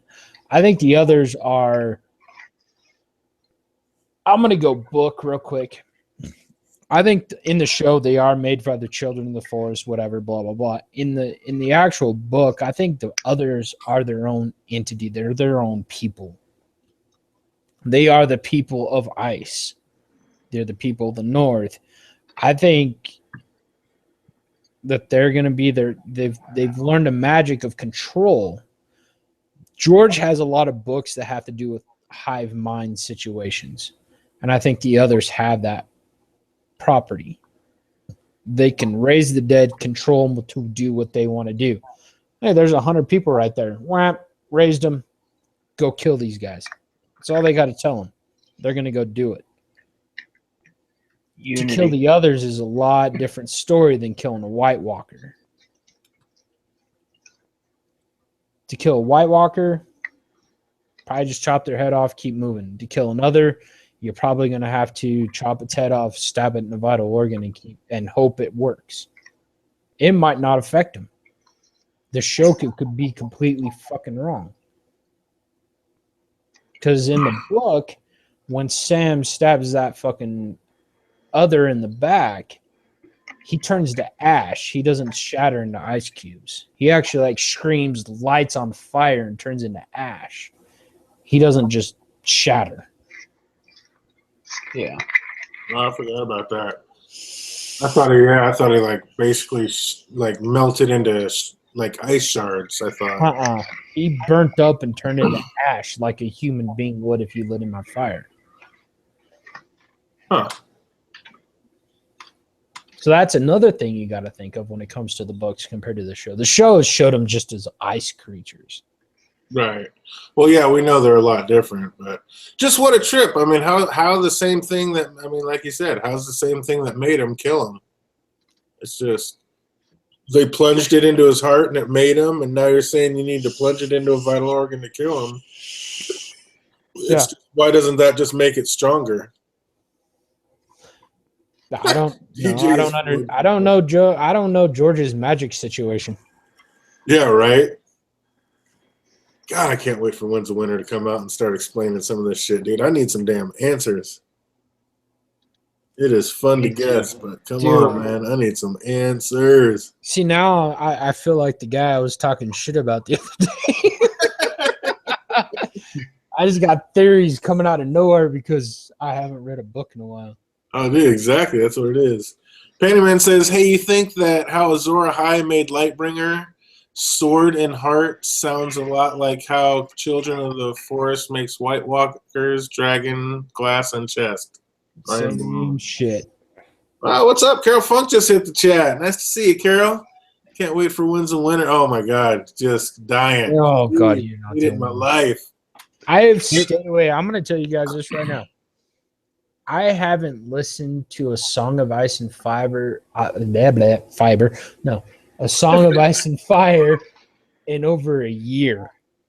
Haven't listened to it. I've listened to the Chronics of Illuminea. I've listened to the Cycle of Iran and the Cycle of Glenn. I've listened to the White Mage Ambius. I've listened to the Sovereign of the Seven Isles. I've listened to the Godling Chronicles. A bunch of different fantasy stories. I have yet been able to bring myself back to a Song of Ice and Fire because I got so burnt out waiting on a Winds of Winter, I quit listening to it. I quit picking up the book. I quit researching it. I can sit here and talk to you guys about it all day long, but I don't want to listen to that story and I don't want to read that story till I know when till Winds of Winter is coming out. I just can't. I have to. I can't stop thinking. Every time I hear somebody say something else sparks, and I start thinking about that. Well, what if this is it? What if that's it? And it's like, it is just never ending. See, my biggest problem is I've read the books 3 times, and I've listened to the books 3 times. The theories in my head are pretty much set in stone. Right, exactly. Until they get disqualified. Till they change, till they're proven wrong, I'm set in stone. So what's the point in going back and listening to this shit over and over and over? Because you always find one more thing that tweaks it a little bit or changes it a little bit. I've sat there and I've looked at my phone like I get done with the series. Like I'm on my second reread of a Chronicles of Illuminea. I'm just about to finish the Sovereign of the Seven Isles. And I've listened to the Cycle of Gland and the Cycle of Iran 3 times. and I've listened to the Godling Chronicles twice.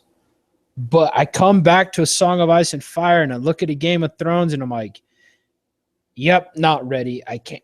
I don't want to hear it. I can hear Roy DeTreese's voice in my head. I can hear the chapters already starting. I don't want to listen to it.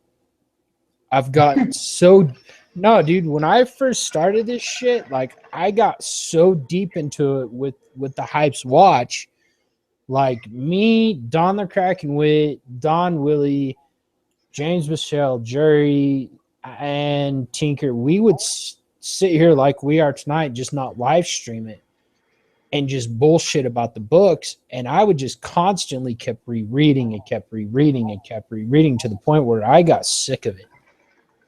I don't want to hear his voice, and I don't want to listen to the story right now. I don't know. I'm worried that I won't get through another reread before the book comes out. Like, I don't know what I'll do then. Oh, I man. guess I'll just drop it, like where I'm at, I assume, and then start reading and not be heard from until I finish it, because Exactly. I don't want to be like someone spoiling it for me. Actually, I'm gonna be honest. I don't care if someone spoils it for me, but I kind of want to read it. Oh, first. people are gonna speed read it. Yeah, there's gonna be shit dropped. Oh no! instantly. Listen to AU Pac Mill the other day. He was doing a live stream, and he's like, first thing I'm gonna do is flip through the fucking chapters to the last Cersei chapter, and hope she dies in it. Then I'll go back and read the rest of the story. I mean, you got people that are gonna go, I want to see what happens to Jon at the end of this book. I want to see that. You got people that are gonna do that.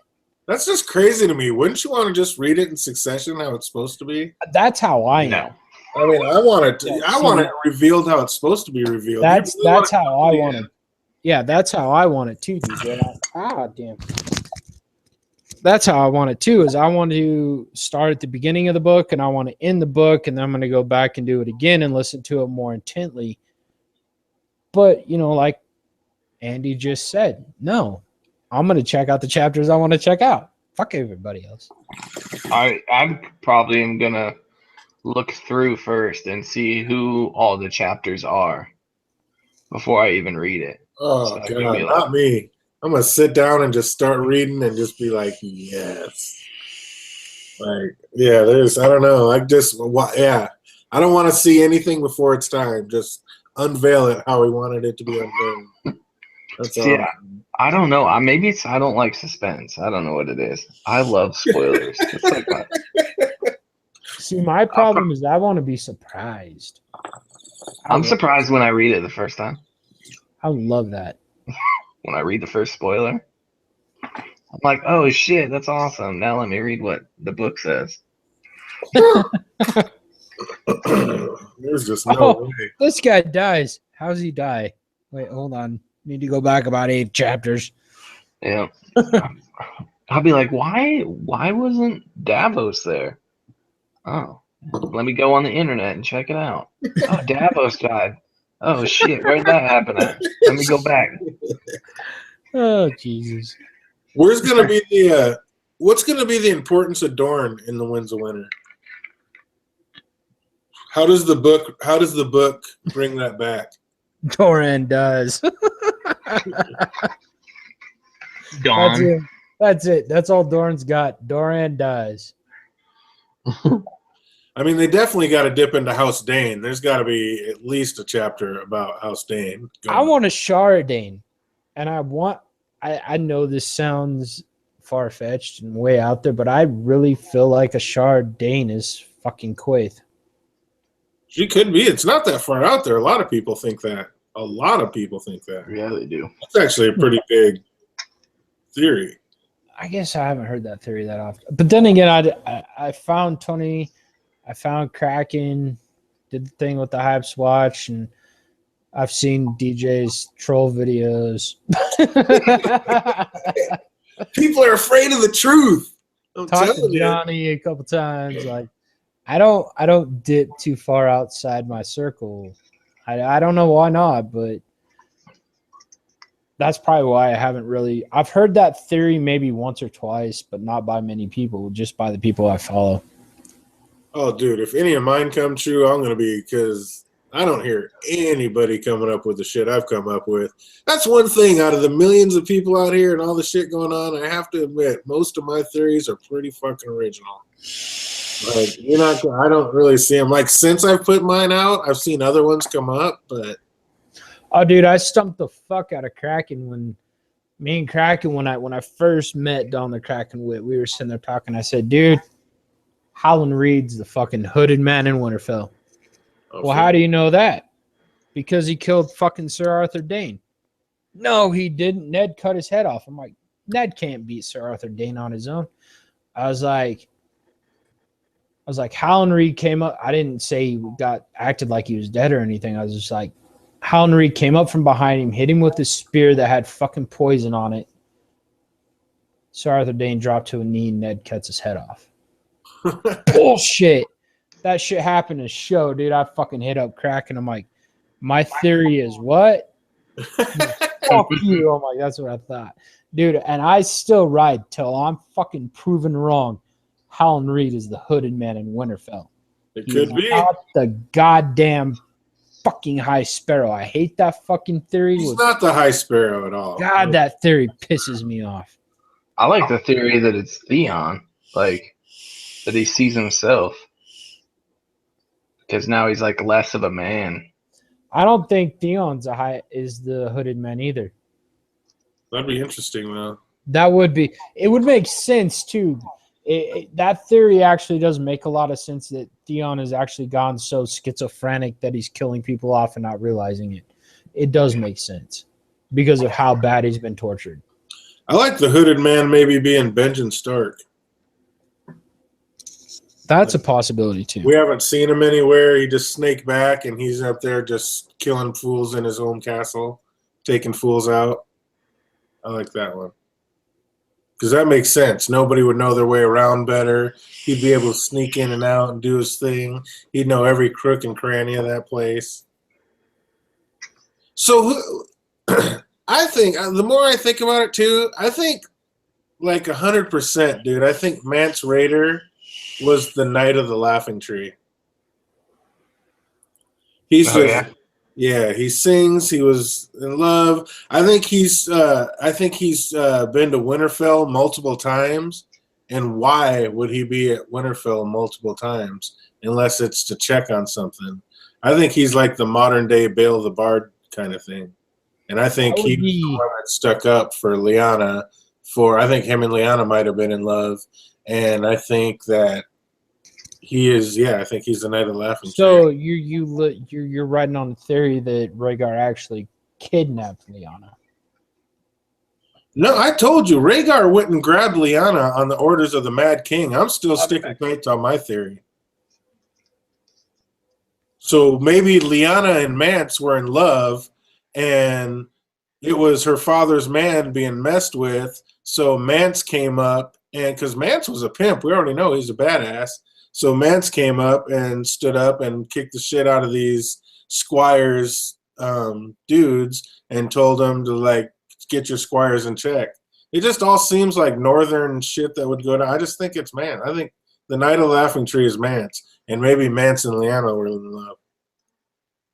Mance and Lyanna were in love. Which also kicks into one of my tinfoil videos that I did where I said maybe Arthur Dayne was the Knight of the Laughing Tree, and it was Arthur Dayne and Lyanna that were in love because he was pretty much there the whole time. For my entire Mad King theory, Arthur Dayne would have been there the whole time, or could have been there the whole time too. So maybe Arthur Dayne was the Knight of the Laughing Tree, and he was the one that was really in love with Lyanna, and maybe Jon Snow really is the Sword of the Morning. Wouldn't that just be nuts? That would be nuts. I mean, it's there. I mean, there's crazier shit going on in the story. I could definitely see it going down. What Knight of the Laughing Tree was Rhaegar? What Knight of Laughing Tree was Rhaegar? Gives reasons for Lyanna a reason to love him. Yeah. Yeah, I mean, that's definitely, I mean, if it was Rhaegar, that would tie that in and get definitely if they hadn't met each other, give her something to be grateful for or love him for because she stuck up for him. But yeah, people that think Lyanna's the Knight of the Laughing Tree because like just because she had a big helmet on and that made her voice all deep, I'm not buying it. A chick's a chick. Lyanna wasn't any like real big. Lyanna was no Brienne. So it's not like she'd get mistaken for a dude. It's like the Knight of the Laughing Tree came in and whooped up on these fools. And if it was a woman, they would have known. So I don't think it was Lyanna. I think it was Mance Rayder. You don't think like in the show they showed how good she is with a horse I intentionally? think she's good with a horse because she's a fucking warg. And she could warg into the horse and make the horse do whatever the hell she wants it to. So she made a horse fuck herself? Excuse me? That's the Paps talking. No, I think Lyanna was a warg. That's why she was such a good horse rider because she could make the horse basically become one with the horse and make it do exactly what she wanted. But that's still, just because she's good riding a horse isn't going to make her a strong and accurate jouster. I mean, that's just... Yeah, but she also had 3 brothers to contend with. And she didn't want to be the weak one. I understand that, but that's still not going to make her, for the first time ever, jump in a tourney and start beating renowned warriors in the joust. You never know, though. Yeah, I'm just not buying it. So you think Lyanna is the Knight of the Laughing Tree? Didn't say that. I'm just saying I don't doubt it. I do. You think she is? Yeah. It was always reminding us that jousting is more horse riding ability than strength. Yeah, I don't know. Too many people out there, too many people knew her. I just think if it was really her, somebody else would have known. Here's my thing. I think Dunk and Egg's stories are going to eventually tell us what happened at that fucking tournament. We'll figure it out. I don't think George has got this side story for a fucking reason. Oh, it's huge, dude. Dude, half of this story will be figured out at the tournament at Harrenhal. Literally, half of these theories will come out from that. Yep. And then we're going to learn, my biggest thing, I could give a fuck less about the Night of the Laughing Tree. My main thing is, why in the fuck did Egg burn down Harrenhal? That's what I want to know. No, you're talking about Summerhall. Or Summerhall. There you go. Tragedy of Summerhall, yeah. That's what I want to know. I want to know why Egg burnt that castle down. He burned it down because he fucking had a shit ton of wildfire trying to fucking hatch dragons. I think there's more to it. I think he lit up some spells and fucking set that place on fire. Dude, think about Egg, dude. Think about Egg. The kid we know. The kid we know in the fucking stories. That doesn't sound like Egg. Not at all. Something happened. Something went wrong. Yeah, he started going Targaryen. He started getting crazy. Mm-mm. I think Egg started going nuts, just like the rest of the Targaryens. I don't think Egg was mad. Because he was, even at a young age, he was always obsessed about eggs. Why do you think it's weird that a dragon wasn't hatched from that, even though so many people died? And a dragon was hatched, though. Rhaegar was born.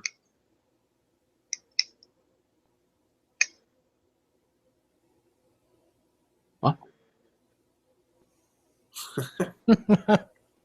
You know, I don't know, Shaggy. The dragon was hatched. Rhaegar was born. Yeah, man. But yeah, that was. I think Egg his entire life was completely obsessed with hatching a dragon, and I think that was when he started going Targaryen and started going crazy. That's the deep end he jumped off of, was trying to hatch that dragon, and that's what happened. He lit that whole place up. I hope not. But, I mean, remember, even in Dunkin' Eggs, he was always saying that. Wouldn't it be splendid if it was my dragon that hatched? I mean, even back then, he was totally obsessed with it. Not wouldn't you be? I always feel like Egg's more grounded than that. But maybe that's it. Egg is the fucking kicker in the fucking nuts. Yeah, Dave says, how do we know it's egg that actually lit it up? We don't really know what happened, just from the smudged letter from Master Miramon or whatever the fuck his name is. But he I wrote don't that trust letter. maesters, so I don't go off maesters. Yeah. Well, we know that Dunk sacrificed himself to save people. Yeah. And we But know that's he's never Dunk. far from egg. That's just Dunk. Dunk's probably the most moral standing person in this whole fucking world, man. From the day we meet him till probably the day that Harrenhal burnt down, his whole standing is, I want people to survive and I want them to do right. I mean, look at the story with the guy, the lord he takes castle with, and he goes up against that chick, and in the end of it, he's siding with the chick because she's right in every concept of the story, and the guy's not. He's being a fucking manipulative asshole about the whole situation. He's like, dude, you're being wrong. I already sided with you, so I'm going to help you. And I feel like shit about it, but you're wrong. And then he gets his ass kicked. And in the process of getting his ass kicked, those two end up getting married and everything works out in the end. Dunk has a weird way of making things work out. So he does. He should have. You think he should have cut himself like he did? No. That was dumb. I think that was really dumb, but he did it anyway. I think he did it for a reason. But I don't, as much as he loves Aegon, I don't think he would have let Aegon take it that far. So I really think something went seriously wrong in Summerhall. Where was that smudged letter at? Is that in the history of Westeros? Yeah, I think so. But you got to realize, the Maester lived and Aegon didn't. So at that point in time, and neither did many people at that fucking place. So the Maester can make up whatever the fuck he wanted. I don't like the Maesters. I don't believe them. No, I feel you. The Maesters are into some shit. Don't get it twisted. The Maesters are definitely into some shit. Do you feel like? Oh, go ahead. I was just gonna say, there's definitely conspiracy going on, but. Do you feel like the whole story that we're hearing right now is kind of manipulated by the Maesters? Yeah. Like that it's a story written by the Maesters and it's like manipulative? A little bit, yes. Because right now they're making the Maesters seem like, if it is written by a Maester, they are making Maesters look like douchebags to make themselves look better. Does that make sense? Like, they're taking the Maesters at that time and making them look really, really bad. Yeah. To make the actual Maesters of the time that this story is being told to look better. Like, we're not going to make these mistakes. Yeah, maybe. If the story is written that way, then yeah, even now, the Maesters are huge douchebags. Because I liked Maester Lewin. I liked Maester Crayston. But yeah. I don't know. Maester Crayston was kind of creepy. It's like, you got to go up and battle a woman and you got to try to like snake poison her. It's like, if you got something to say or do it. It's like, why are you trying to sneak poison into her or some shit? I didn't like that. Because I was all down for that. Like how they treated him. Hell yeah. You put that bucket on my head. You I motherfuckers. I agree with Andy. I completely agree with Andy. Maester Crayston treated Stannis like a son, raised him like a son. He was the only one that was ever really around Stannis. And Stannis, as soon as Melisandre popped into the fucking picture, Stannis pushed him aside. So, in a way, yeah, what he did was completely stupid and fucked up. But he was doing it out of love to show Stannis that he was going down the wrong road. Unfortunately, Melisandre had magic and it ended up biting Creston in the ass. I would have been fucking pissed. I would have been like, unless the Maester that was getting ready to replace Maester Crescent slipped Melisandre an antidote. maybe. I never That's even also thought a about it. possibility. Like, oh man. I was so mad in that, like, when I was reading that again, when I was reading it the second time, I'm like, God damn, because now I know more about Stannis. And, like, he just lets that fucking happen. He lets Melisandre and fucking his wife humiliate Maester Crescent. And then he's just like, okay, that's enough. Fuck that. I would, yeah. He's a weak ass old man, so he couldn't stab her, but all he can really do is poison. And the Strangler kills everybody. Yep. The only way not to die is by either having a serious magical power or a fucking antidote. So if she has that magical power and is supposedly fucking guarded by her god, then her lore is real. That's what I'm saying. If not, then she had the antidote and it was slipped to her by the other fucking Maester because that other Maester knew the Crescent was going to poison her. No, that fucking Ruby was glowing. She knows. That shit's real.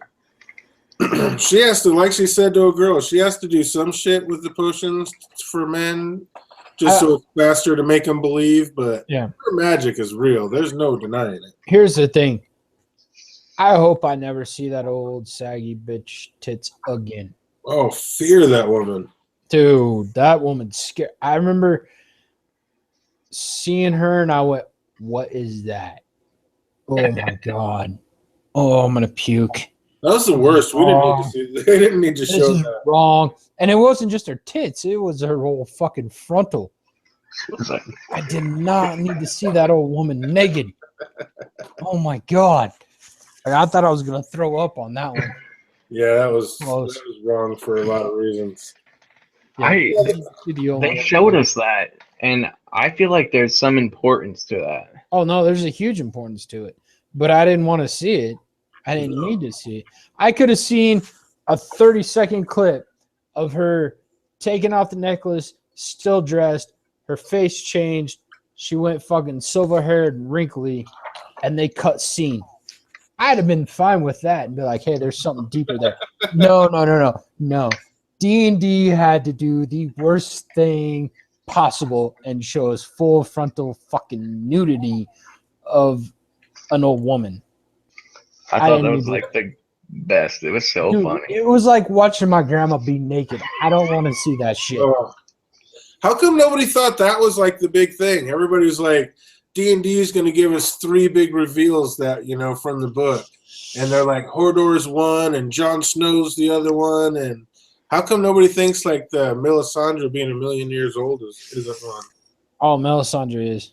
Maybe that was the third big thing that they let her, you know what I mean? Maybe that was the third big secret that they let be known.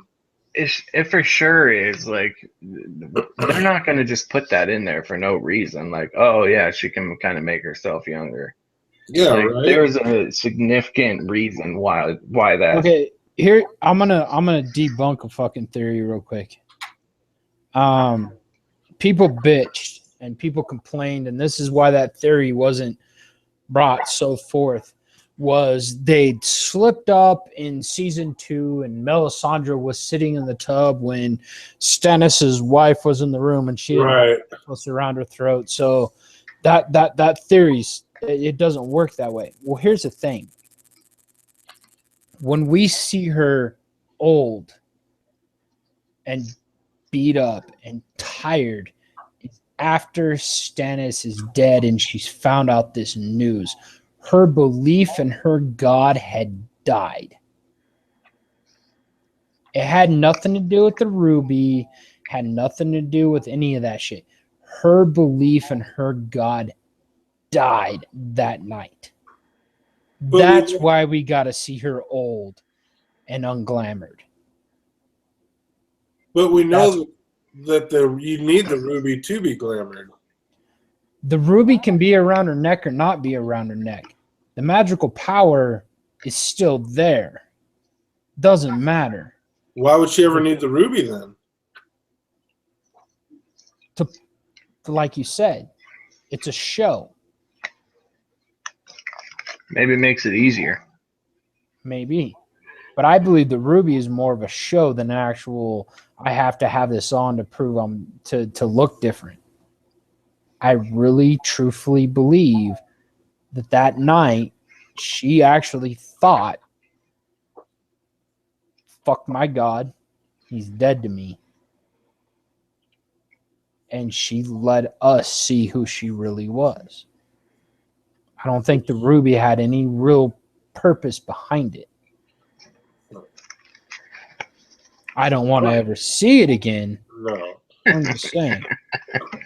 I just like the thought of, like, it explains her character a lot. Like, why she's able to do these things that we think of as evil. Like, she's lived through so many lives and deaths that one person is insignificant to her, like, in the grand scheme of things. So that's why she's able to compartmentalize and allow, like, these Kingsblood people to be killed and all this shit. Is because one person is so insignificant.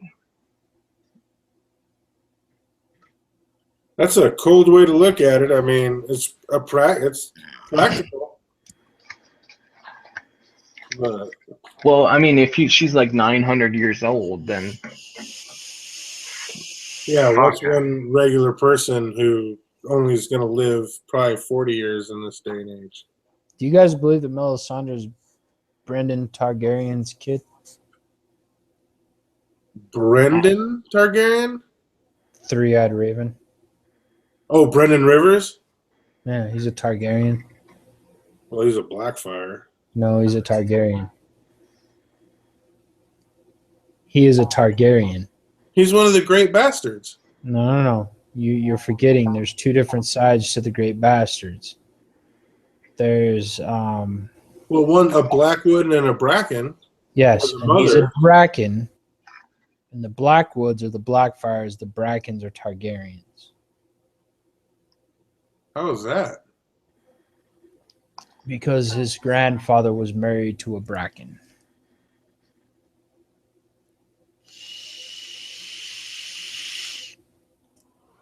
That's why he fought on the side of the Targaryens. No, I know, but that was the weird thing because he was basically a Blackfire, but he was still fighting for the Targaryens. Yeah, I had to do something with his grandfather. And I'm pretty sure it's because his grandfather's sons were Brackens. And they took the Bracken side of the whole rebellion, and the Blackfires took the Blackwoods. Brendan Rivers, Lord Brendan Rivers, called Lord Bloodraven, was a legitimized great bastard of Aegon the Fourth Targaryen and Melissa Blackwood. Right. Oh, he's a Blackwood, so it's the Brackens that are the fucking Blackfires. But I'm just saying, because the Blackfires is basically just the name of the bastard house. No, it has to do with the side of the family. Because of that war that sits between the Blackwoods and the Brackens. I'm trying to remember how the Blackfire, because the Blackfires are only the Blackfires because of the sword, right? That's where the name came from. Yes, but the actual war between the two is because of the two families. No matter what happens between them, they've married into each other, they've done this, they've done that, but there's still war because you got to remember, in A Feast of Crows or the very beginning of A Dance with Dragons, Jaime Lannister goes to him and goes, you guys need to knock this fucking shit off or you need to eliminate one of the houses. Because right. I remember that.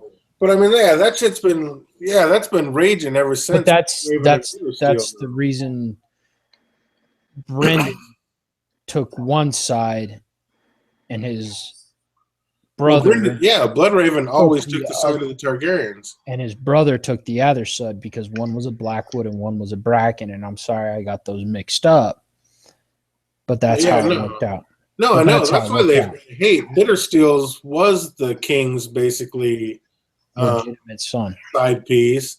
and then basically she got booted, and then Bloodraven's mom became the king's side piece and the paramour, and she was so nice that even when she wasn't the side piece anymore, that the king and the king's wife all still loved her, so they basically always got love, and that's why Bittersteel was so bitter, because he basically got ousted, and Bloodraven. And then you have the rivalry happen again between the Blackwoods and the Brackens.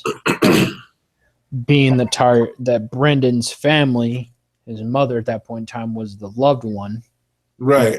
Yeah, that's where it all stemmed from. And he became a Targaryen, she became and then the Brackens became the Blackfires. But yeah, that's just weird how, because, I mean... But you got to realize rivers. those families have been at war for a long, long, long, long time. Even before the Targaryens came over.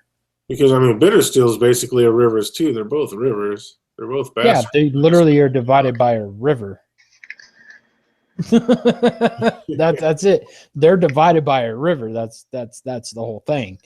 But for some reason, those two families cannot get along at all. No, they hate each other. It all stemmed from that. One True David says he doesn't know what anyone says, but Bloodraven is evil as hell and Dunkin' Egg so far. And I always have to stick up and say Bloodraven is not evil. He always does what's best for the realm.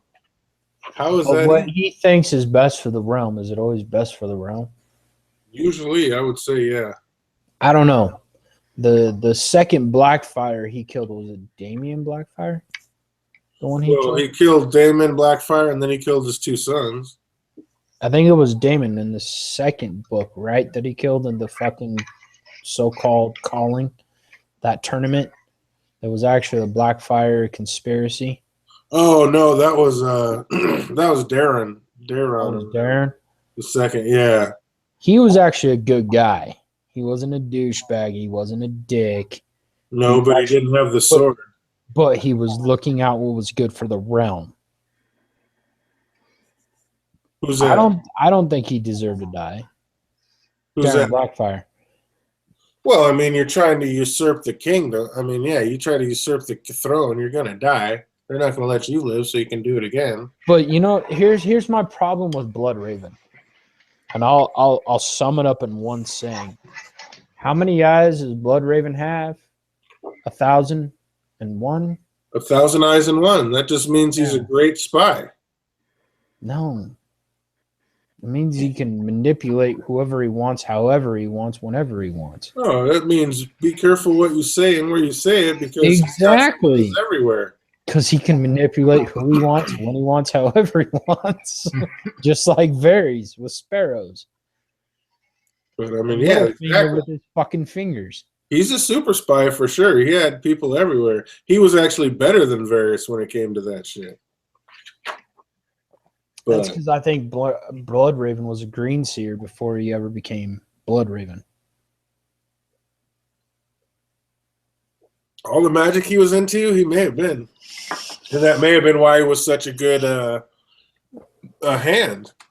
Because you got to realize, Maekar didn't want him there at all, but I mean, he hated Bloodraven. But then once Maekar became king, he still kept Bloodraven on his hand. I mean, there has to be a for that. Because he could tell you what was going on. Because every time something went down with Bloodraven, there was always ravens around. Always. Well, there was the Raven's Teeth. He had like 200 dudes in his posse that were all fucking loyal as shit. Mm-hmm.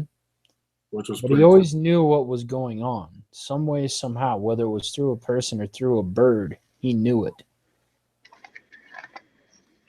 And I'll agree. Go ahead. I was going to say, I agree with Dunk. Dunk didn't like Bloodraven. Why do you say he didn't like him? Because he didn't. Where does it say that? You read into his emotions when he talks about him. He doesn't like him. He's sketchy as fuck about Bloodraven. Well, he didn't put two and two together because that he was figuring that Plum guy was Bloodraven, and he was just kind of figuring that out, I think. But I don't think he had anything against Bloodraven. I don't think he liked Bloodraven. Shit, Bloodraven gave him the money back to get his horse back that he lost because he got too damn drunk to be able to hold his own.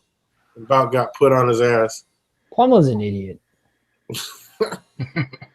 There's no question about that shit. But Dunk, when he actually meets Bloodraven, he's pretty skeptical about Bloodraven. Even when Egg's like, yeah, that's my uncle, and blah, blah, blah. He goes, yeah. So we should go do this.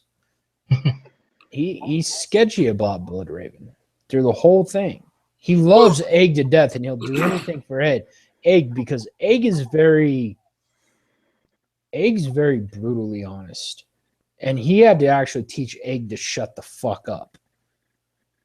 But in that process, he learns a lot about the Targaryens. And the one Targaryen, even the one Blackfire, he doesn't trust Bloodraven. He never trusted Bloodraven. That's why he's like, what did they say about Bloodraven? He has 1,000 eyes in one.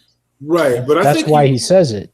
He was just nervous though because he knew that he had Egg out there, a Targaryen, as a squire at this basically rebellion tournament, and he didn't want to basically get killed. Like, you brought my nephew into a rebellion. Are you trying to get him killed? Like, he thought Bloodraven might do something bad to him, so he was nervous. But I don't think he actually hated Bloodraven. If you've got 1,000 eyes in one, and you're keeping an eye on your nephew, you know Dunk inside and out. You would never that's why worry Plum about was trying to help him. That's why he was faking as that Plum guy, and he was trying to help him. He's like, this is not a good place for you, sir. You should leave here immediately. Yeah. So, I mean, Bloodraven was trying to help Dunk. He was like, dude, you need to get out of here. This ain't the place for you. And Dunk was just too drunk and stupid to get it figured out until it was too late. Mm. But, yeah, I mean, again, that's just Bloodraven trying to help him out, I think. And, yeah, they said... why did the children have Bloodraven? Why do the children have them? Mm-hmm. That's a great question. Because I'm sorry to say it, they created the White Walkers and the others. They're kind of evil. Actually, no, they are evil. But I think they hooked up because, like, I think what you said is right. I think he's a green seer. And so he hooked up with the children of the forest, and they showed him basically whoever was Bloodraven before him, the three-eyed crow, showed him what he needed to do and how to do it, just like he's kind of showing Bran. Like whoever the mentor was before did that, and then that mentor shattered off into nothing and kind of evaporated into the net. And that's basically what Bloodraven just did when he got Bran up there. And I think the cycle just continues like that. Maybe. But I I gotta go to think bed. Bran's a lot better. What's up, Andy?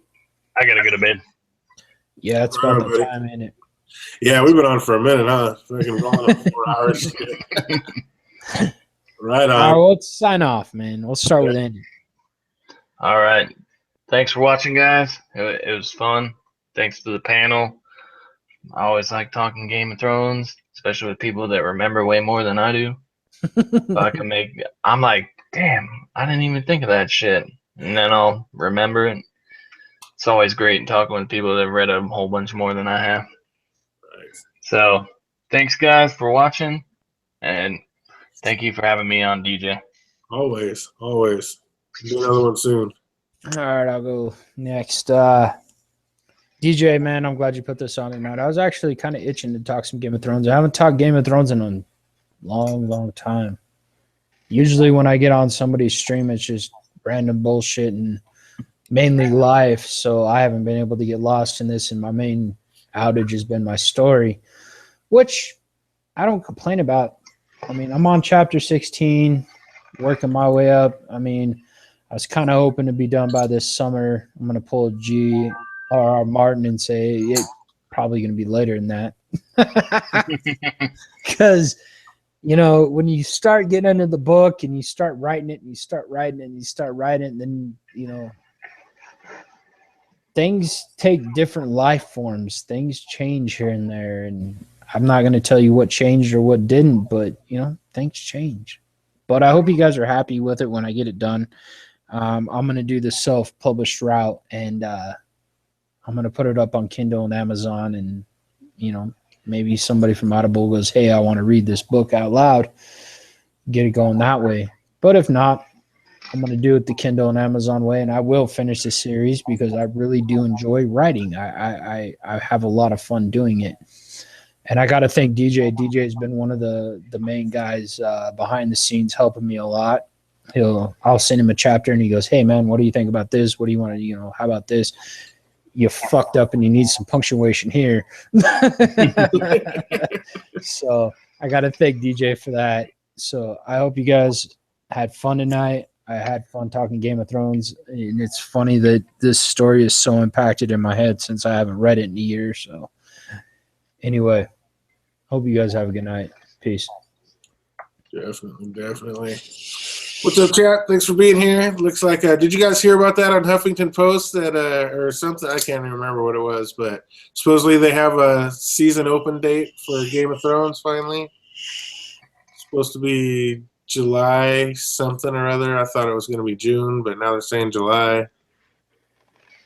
Yeah, I think they said July something. That's just, yeah.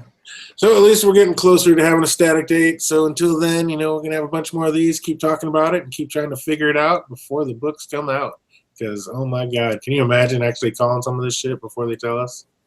You're like, oh shit, I was right. Right on. Thanks for everybody in the chat for being here. Thanks, Andy, and thanks, JD. And yeah, we'll definitely have another one on for you guys soon. So until the next one, you guys take care.